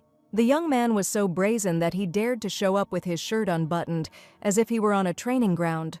It turned out that Felix didn't care at all what people thought of him, and he was ready to appear as a teacher even in this form. The young man asked what was the matter and why the girls were looking so intently at his appearance. Felix looked like a woodcutter's servant, but he was not at all suited to the role of a teacher, but his body was too perfect to be the result of hard work alone. Efna was still able to say something, but his other colleagues were completely stunned. The stunned teacher had absolutely no idea how to greet the strange instructor. The principal reprimanded the new teacher for bringing an axe, but it turned out he had stopped chopping wood because the lady had asked him to hurry up. Felix turned out to be the director's slightly immature nephew, and the teacher thought that was just a little surprising. This young man was strong, and it would most likely be easier with the children because of the class sunlight. Efna didn't expect a new member to join their ranks, but she was always happy to have a new teacher. The director decided to introduce everyone first, but as soon as she turned around, she saw that her nephew had long been gone. Felix had almost left the room, and the teacher also decided that she needed to leave. The lady asked Felix to stop, but he was walking so fast that the teacher couldn't catch up with him at all. She loudly asked the young man to stop, offering to talk a little about the upcoming training sessions. As soon as she approached him, Felix started shouting loudly and declared that the teacher was incredibly annoying to him. This unexpectedness made her step back, and she didn't notice how she accidentally stepped on a wooden floorboard sticking out of the floor. She felt weightlessness with one foot while she tried to stay on the other, but it was unlikely that she would succeed. She staggered back like a blade of grass carried by the wind, but a strong man's hand still managed to grab her by the waist. Felix acted too childishly and asked you if the girl was really made of paper since she could fall so easily. The young man probably underestimated his incredible strength, and if he pushed the fragile girl, she would most likely fall.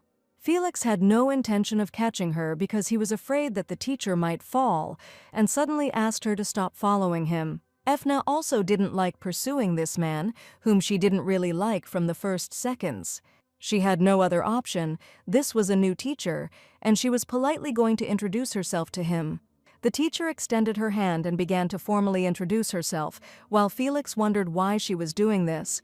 These were basic rules of etiquette for teachers, and the teacher asked him to repeat the words after her, looking forward to working together.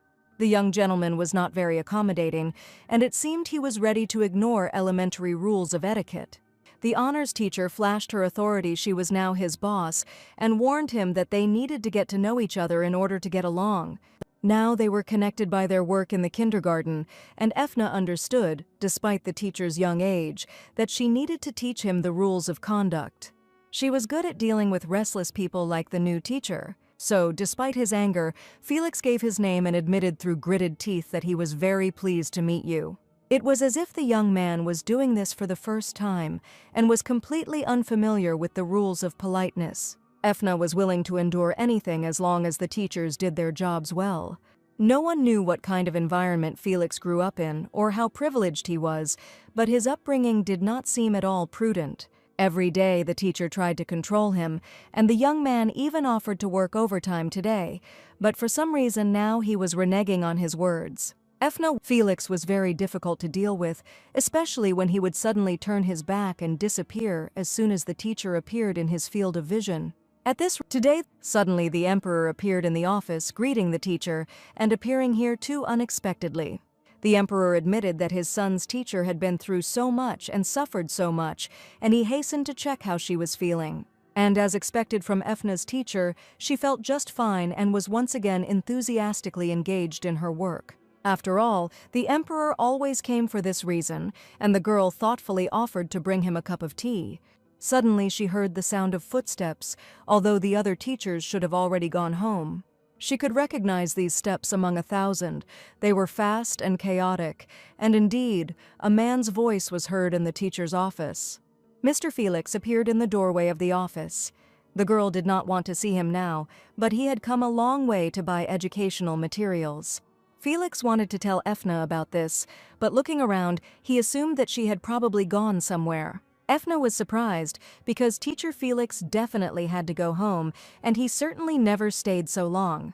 Perhaps the teacher decided to take his job seriously and take the kindergarten seriously. It was a good question, but now the teacher had to explain why she was standing with the emperor and hiding from the other teacher. She prayed that Felix would just go home like he usually did and disappear from the office as quickly as possible. The young man would have preferred not to make a mountain out of a molehill, but he was still incredibly irritated that the teacher treated him like a little child. He finally left the room while the teacher was wondering what was wrong with her behavior.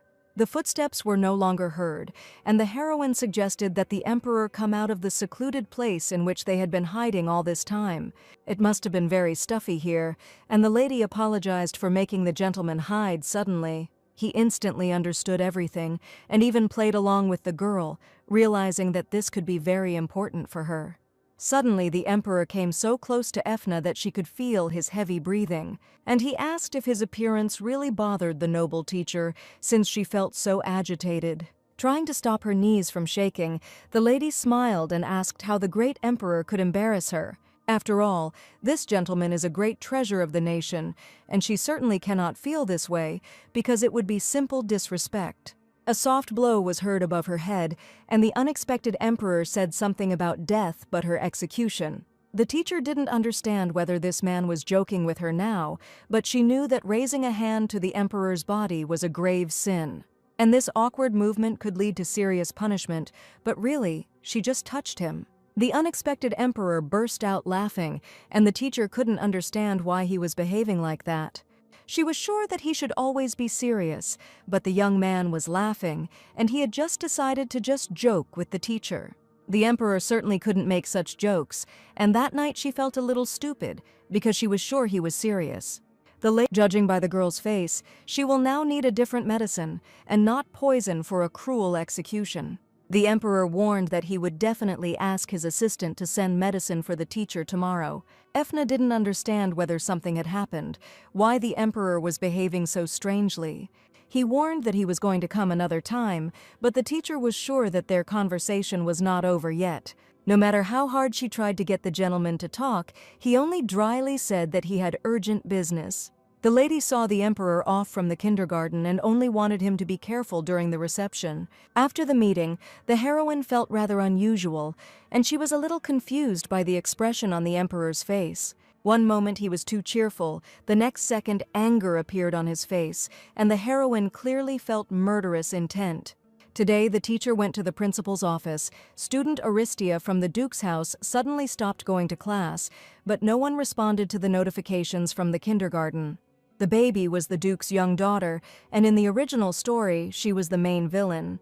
She, the teacher, thought that now, when the little girl still goes to kindergarten, like an ordinary child, everything should be fine. It was now the beginning of the semester at the kindergarten, and every day of absence was of great importance for the child's education. An event dedicated to Children's Day was about to take place, and the teacher, in the director's opinion, had only one option left: a home visit. After this decision, Efna went to the Duke's house. The director said that she was uncomfortable forcing her to work overtime alone, so she assigned an assistant for the heroine.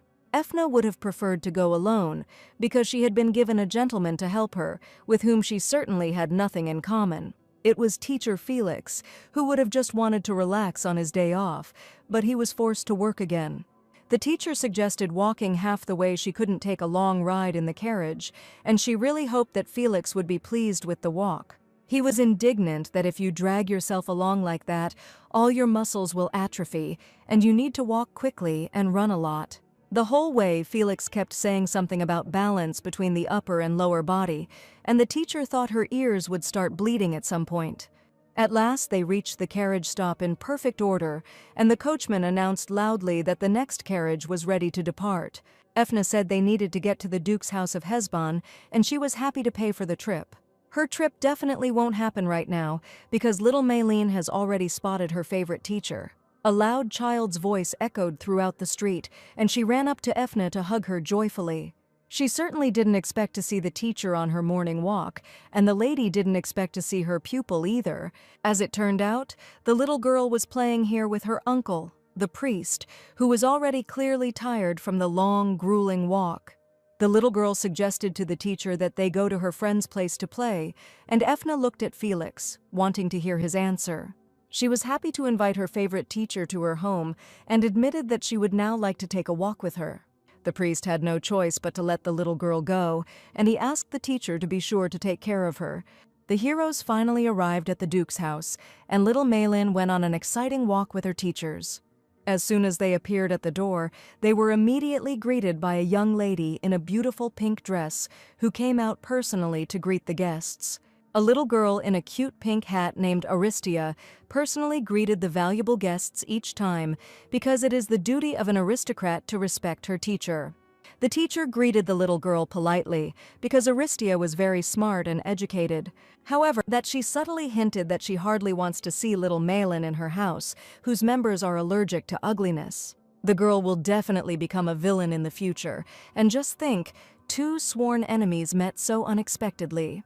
The butler was going to take care of the guests, but the young lady warned that these were guests of honor, and that only 2 adults were involved. The teacher asked Maylene to come forward. Aristia was not allowed to speak rudely to her friends, and the girls needed to say hello politely. Since it was the teacher's request, the young lady agreed to do it, but still called the little girl ugly and ugly. The teacher thanked the butler for the invitation, who was about to lead them into the living room. They sat down on a luxurious sofa, and the aroma of green tea, brought from another country, filled the entire room. As befits an aristocrat, the mother asked the young lady to take care of the guests, and she already received them like an adult. The teacher had only one reason for visiting the little girl: why the girl refuses to go and does not show up at kindergarten. Aristia didn't seem to hear her words. She turned her attention to the cake and still called the baby ugly. Lady Ethna asked again what the girl had been doing lately and why she had decided not to attend kindergarten anymore. The young guest asked the girl if she really thought a kindergarten was just an ordinary playground. And this was not a place where you could come and go as you pleased, and now Maylene looked like an old, grumbling man. The young lady seemed to have already tried to find ways to shirk, and Maylene warned that if she continued in the same spirit, she would grow up to be an ugly person. She was trying to find out if the little lady really had a good reason for skipping important classes.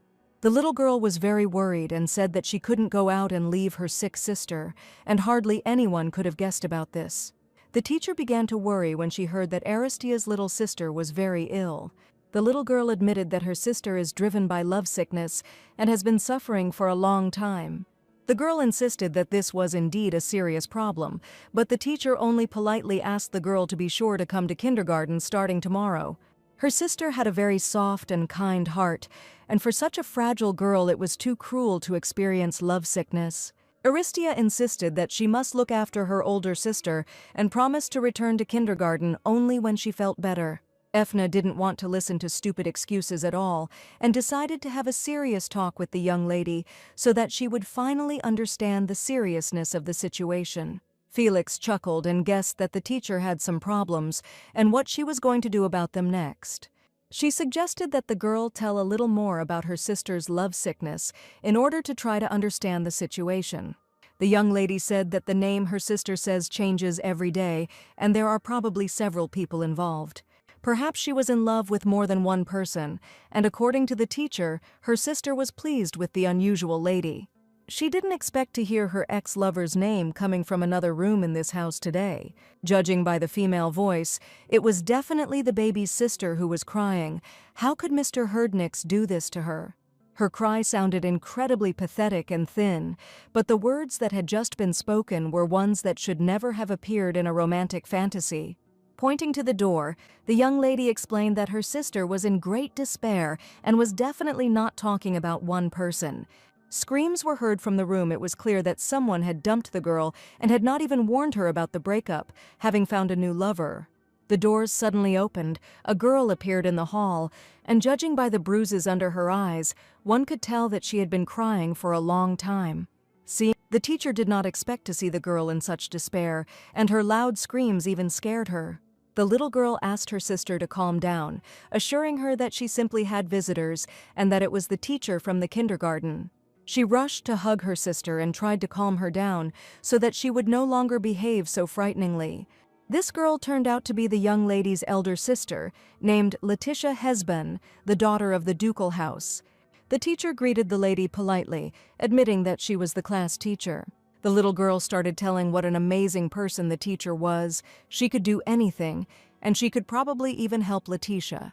Unfortunately, the lady had no one to talk to about this. She confessed that her fiancé's ex-girlfriend had returned, and it was from that moment that the young man began to behave differently. Of course, she didn't doubt him one bit, considering him a naturally kind person who simply couldn't force himself to be cold. The lady was in a state of utter despair while her impudent husband was clinging to another girl, and he probably liked her. She was talking nonsense, continuing to cry loudly, and the teacher realized that she definitely needed help. Such cases do indeed occur everywhere, and there were plenty of them at this time as well. Felix didn't think it was necessary to mess around with such trash, and declared that if the girl wasn't going to kill her husband, then she could simply break up with him. As soon as Letitia heard the words about murder, she wondered why she couldn't kill him. Madness and unrequited love were blazing in her head, and the teacher was asking the sweet lady to calm down, and there had to be a better way out than committing a crime. She didn't expect to see the girl in such a terrible state, who had absolutely no idea what she was doing. The heroine only came to inquire about attendance, but heard so much new information that concerned the personal lives of strangers. She definitely couldn't ignore these tears, and she understood perfectly well that the girl was simply sad and sorrowful. There were many rumors circulating among the ladies of high society that the Marquis was now openly dating his ex-girlfriend. He seemed completely unashamed and even openly participated in an auction of old books. It so happened that a lady I knew had an extra invitation, and she happily offered to give it to the teacher. Up until this point, everything had been going smoothly for the heroine, but now she needed a partner to go and buy the necessary books. Right now, both brothers were away on a business trip, and the auction was just around the corner, and Efna didn't understand how she could split into two. And there were 2 tasks to complete, and in that case, she had only one option left. She glanced at her partner, Felix, who had a butterfly on his nose and was snoring loudly. And it would be better if the heroine could simply split into 2 than go to the event with this man. She even considered asking one of her parents. She needed a person of about the same age, unmarried. Only a few people came to mind, but unfortunately even they were all already taken. Efna was also busy every day, but these respectable people pestered her with questions every day and came at any time. So the heroine went to search. She heard that one of the heroes should definitely be at the training ground.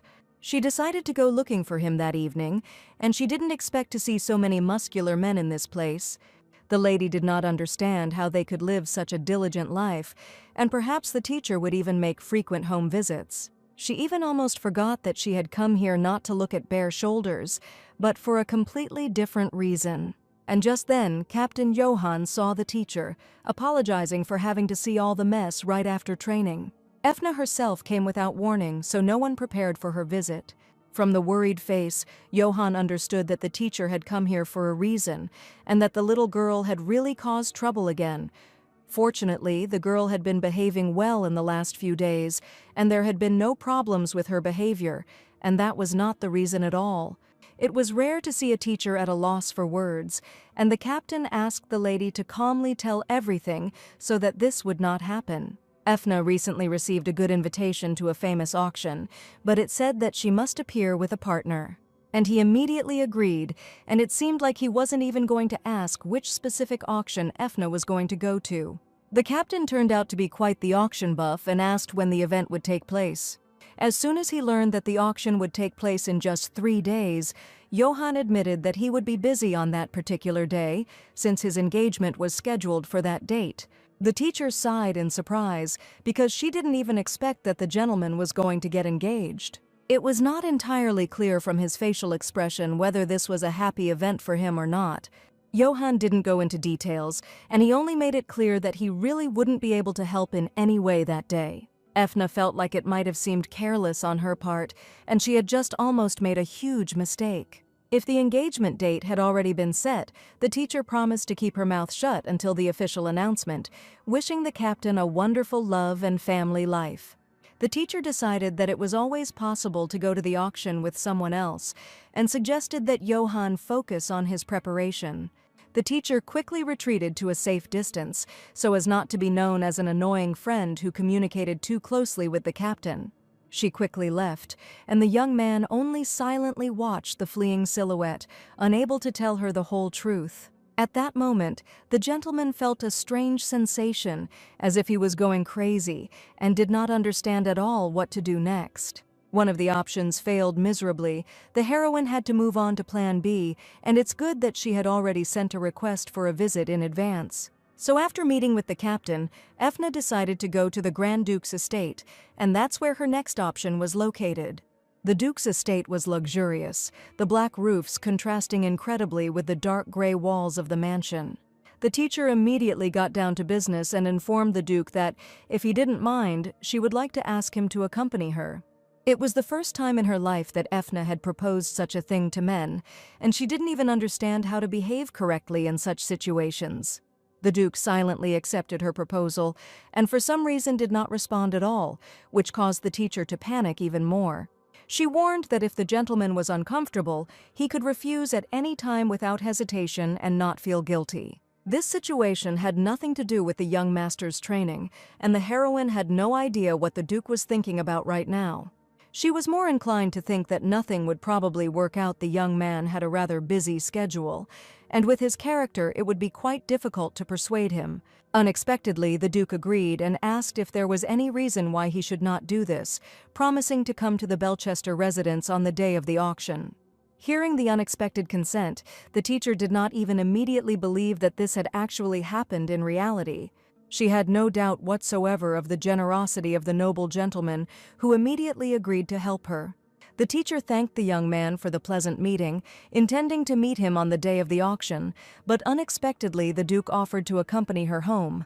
The weather outside was incredibly beautiful, so the teacher decided to go there herself, thanking the gentleman for his precious time. If the lady insisted on going alone, the Duke had no intention of stopping her, expressing his respect. Efna slammed the door loudly, almost in the face of the venerable gentleman, while he remained standing there in bewilderment and silence. The young man was just curious as to which of them felt more burdened in this situation.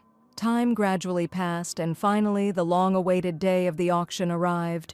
To get to the auction, a person's clothes must reflect their status, and along with this message, Duke Hildebrand sent several items of clothing for the teacher. The lace, like frozen drops of dew, shimmered in the dim light, creating an aura of magic and unearthly beauty around her. The dress looked incredibly luxurious, the fabric was exquisite, and the teacher definitely couldn't help but feel inferior. Even the principal noted her attractive appearance and asked where the teacher was heading in such a luxurious outfit. A tall gentleman in a black coat was waiting for the girl near the carriage, while she told him that she was going to settle some business. Her carefully styled black hair contrasted perfectly with her piercing scarlet eyes, in the depths of which a storm of passions and hidden intentions was splashing. His posture was impeccable, every movement precise and graceful, betraying the years he had spent at court. The Duke was incredibly pleased. The delicate pink dress suited the teacher perfectly, and she admitted that it was all thanks to his excellent taste. Even for her it was too generous. The lady could not accept such a gift and promised to take good care of the dress. The carriage moved slowly in the twilight, and the Duke was sure that refusing a kind gesture would be even more impolite, so Ethna would have to accept the dress as a gift. The teacher smelled a slight burning smell, and the young man said that it was probably gunpowder, because it came straight from the Empire's magical control. This meant that even today the Duke was busy with official business, and the teacher was afraid that it was taking up his time. It wasn't particularly stressful for the gentleman, but Ethna was sure he needed to rest, and suggested turning the carriage around right now and heading back. The Duke was perfectly fine, and even if he had gone home, there was nothing to expect there except target shooting. Ethna warned the master not to say such words in front of the boy, so that he would take care of his emotional education. The carriage slowly approached the luxurious palace, and the Duke asked the teacher to put on a mask, as they had arrived for a private auction. The place where the heroes arrived looked more like a place for banquets or a gambling house, but not at all like a place for a book auction. The place was full of people, and Hildebrand asked the girl to hold his hand so that they would not get lost in the crowd. Ethna never liked to take part in gossip and discuss other people, but suddenly she heard the aristocrat call the young gentleman by the name of Hendrix. This was the name of the young lady's fiancé, and the teacher noticed the sweet couple. Hendrix promised to buy the girl the most incredible thing at this auction, but people didn't usually call books beautiful. The Duke decided to ask if the teacher was really there solely for the auction, but the heroine admitted that in fact she might have to do some observing today. True, the Duke was one of those who acted directly, and he would never watch from the shadows, trying to hide. Judging the teacher didn't understand what this masquerade was for, but that evening she decided to simply trust the venerable gentleman. Hildebrand deftly took her hand, and at that moment the teacher felt that she would hardly be able to resist that evening. The more the heroine looked at the luxurious hall, the less the room resembled an auction house, and the cheaper quality seemed to be felt. And a strange smell spread throughout the hall, which the teacher could hardly confuse with anything else. A strange smell of metal, perhaps iron, permeated the mansion, and it was impossible not to notice the metallic taste. Even the Duke agreed there was definitely a strong smell, and perhaps the building had simply been used for other purposes before. The heroes took their places, and the Duke inquired how the teacher usually stored her books, since paper manuscripts are very fragile, and the lighting and temperature levels must be carefully regulated. The Duke noted that in such places the air was usually filled with the smell of old books, but here there was nothing of the sort, and the room did indeed look strange. On the contrary, a pungent smell hung heavily in the air, the smell of old blood, which could not be removed simply by opening the window. At that moment, the teacher felt scared because she also smelled blood. The host came out to the dear guests and thanked them for waiting, noticing how incredibly the aristocrat's eyes were shining. The loud clanging of chains and handcuffs echoed throughout the hall, and the bare feet of the prisoner walked right across the hall. The first lot was a young gentleman who grew up in a pasture with cows for 3 years, and who one day lost his family. The guests began to noisily discuss something, and each of them wanted to be the first to get their hands on a unique lot, and it turned out that none of them were books. This young gentleman was energetic and flourishing, incredibly handsome, but he had a small flaw that was immediately noticeable. The teacher looked at the Duke in bewilderment, indignant at what these people were talking about, and it was surprising that the Duke had not been able to find them earlier. Come to think of it, the Grand Duke's illegal slave auction just happened to be here, under the false name of an antique book auction. Ethna immediately understood what was happening here and asked the gentleman if this was really the place they had spoken about earlier. Now it was clear to Hildebrand why, after such a long investigation, they had not come up with any leads, and he was not even sure that he would ever find this place. The atmosphere in the room was becoming too unpleasant. The teacher understood that all this could look too suspicious. She needed to play a new role as a socialite, and Ethna asked the Duke in a sweet voice not to make her jealous. To make their relationship look real, the teacher needed to act more brazen. And the Duke immediately played along with her, asking loudly, almost for the entire hall to hear, whether yesterday's piquancy had not been enough for the lady. Their goal was for other aristocrats to hear their conversation, and the teacher spoke in a loud voice on purpose. She watched closely as Hendrix continued to flirt with the fair-haired blonde. Efna had just witnessed a cruel deception. She realized that these people were brazenly deceiving Lady Letitia, and this girl did not know much. And Letitia's treacherous husband is actually just a complete scoundrel who has been deceiving the girl who loves him all this time. Suddenly, the Duke noticed that the teacher began to tremble and become agitated, suggesting that she hold him closer to feel safe. For some reason, Efna decided to agree, and leaning on the Duke's strong shoulder, she admitted that she had probably simply overeaten at dinner. The Duke, and is this surveillance really so important that a fragile lady is even willing to be in such a terrible place? Perhaps the teacher was sure that if they escaped, she would want to catch them and beat them until they died.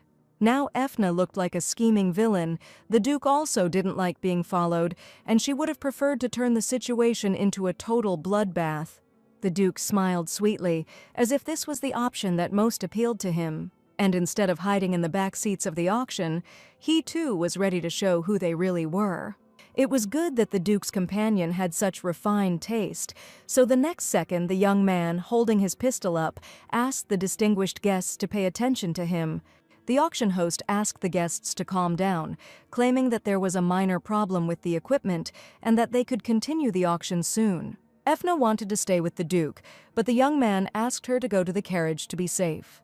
The teacher certainly didn't expect such a turn of events, but on the other hand, she was afraid to remain alone in the carriage, because the Duke would now have to remain here alone. Efna didn't understand that if she left, she could survive, but in that case, what would happen to the Grand Duke?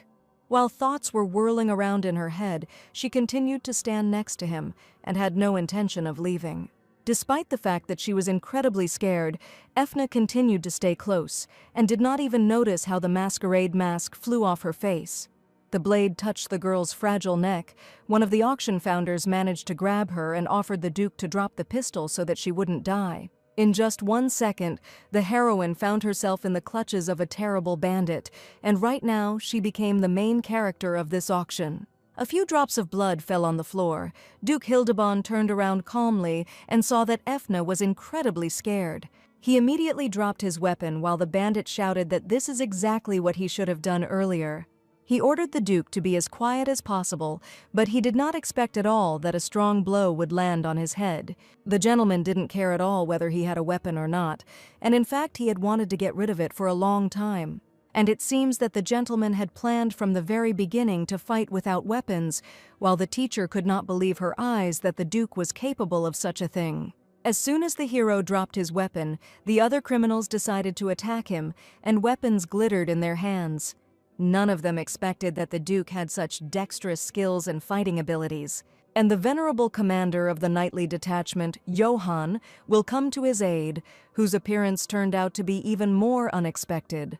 The heroine was sure that the gentleman would have an engagement today, but as it turned out, due to problems with the temple, the father hastily staged a staged engagement with the daughter of a local lord.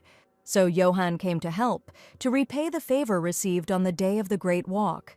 He noticed that the teacher had already found an escort given the Grand Duke's temperament. A couple of such vices was not surprising.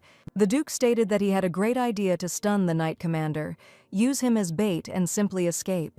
The lady was worried that it would be dangerous if the commander really came here alone, and he also had no idea what was going on here. As soon as the lady uttered the words about danger, it was at that moment that she seemed to understand all the terrible realities of what was happening. And even before that moment, her body, in which the instinct of self-preservation now prevailed, involuntarily began to move. And the teacher seemed to have a premonition of this, and at that very second, she grabbed the dagger and swung her hand. It was at that very moment that Vendister's talent manifested itself, and a sharp blade flew out of the girl's hands in the perfect direction. Her movements were so correct that the tip of the knife hit the weapon that the bandit was swinging. And at that very moment, the talent that she had carefully hidden for many years finally blossomed and manifested itself in full. Even the captain was stunned that an ordinary teacher threw a dagger so deftly that she disarmed the main bandit. The criminal was defeated, the man fell to the floor, and he certainly did not expect that his plan would fail. The captain laughed that a fragile girl could do such a thing with a tiny knife, and the Duke noted that the teacher's skills were simply excellent and that she had really trained in throwing techniques. For some reason, the heroes were incredibly calm, as if nothing was happening here, but the noise seemed to be increasing, and the teacher assumed that the guards of this place were approaching. The captain shielded the lady and asked her to hide. It seemed there were quite a lot of people, and Ethna just wanted to escape from this place as quickly as possible. Unfortunately, they didn't even have time to move, and people had already entered the main auction hall. Johann was afraid that something unpleasant might happen because no one knew who these people were and why they had come here. The teacher watched everything that was happening in silence, and after just a couple of seconds she was able to exhale, because right in front of the heroes, the Empire's magic control knights appeared, arriving instantly on the captain's orders. They even took Hendrix with them, who had been enjoying a level of comfort he didn't deserve. This Marquis tried to escape, but the Duke was sure he would be useful as a witness, and they used the magic stones as if they were ordinary pebbles. The auctioning of people has long since gone out of fashion among the aristocracy, but these people must have succeeded in it, since they still come here. The auction was one of the places the Duke kept a close eye on, and for a while it was quiet, so he stopped the surveillance one day. Just think, the Duke managed to reveal everything together, where he came to catch someone in an affair, and the teacher could be called his lucky star. In fact, the heroine was simply doing her kindergarten chores, and she didn't even suspect that everything could turn out like this. Touching her neck, scarlet drops of blood appeared on the girl's palms, which were probably left by the sharp blade. The captain carefully touched the wound and, with her permission, wanted to look at the injury. The teacher tried to hide the scratches, but Johann had already noticed everything and just wanted to take a second look. There were indeed some shallow cuts left. Johann sighed because it was a huge relief for him. Since the heroine was hit by a dirty weapon, the wound needs to be disinfected as soon as possible. Perhaps Johann was being too straightforward with the girl right now, but he just wanted to help her. In a second, the bleeding had completely stopped. The captain's magical abilities were outstanding, and she would very much like him to come to work in the kindergarten infirmary. Every day the children received bruises and scratches, and the captain laughed and imagined how he used magical powers to heal the children in the kindergarten. And in that case he would see his beloved little Malin every day, and not only her. Everyone always says that a fragile girl can never hit, but not if she gets really angry. And now Letitia didn't care at all. Her soul was pierced by a sharp pain, and she continued to beat the worthless young man without a twinge of conscience. From the very beginning, the girl assumed that this man was suspicious. She tried to ignore it, because in fact she simply loved him.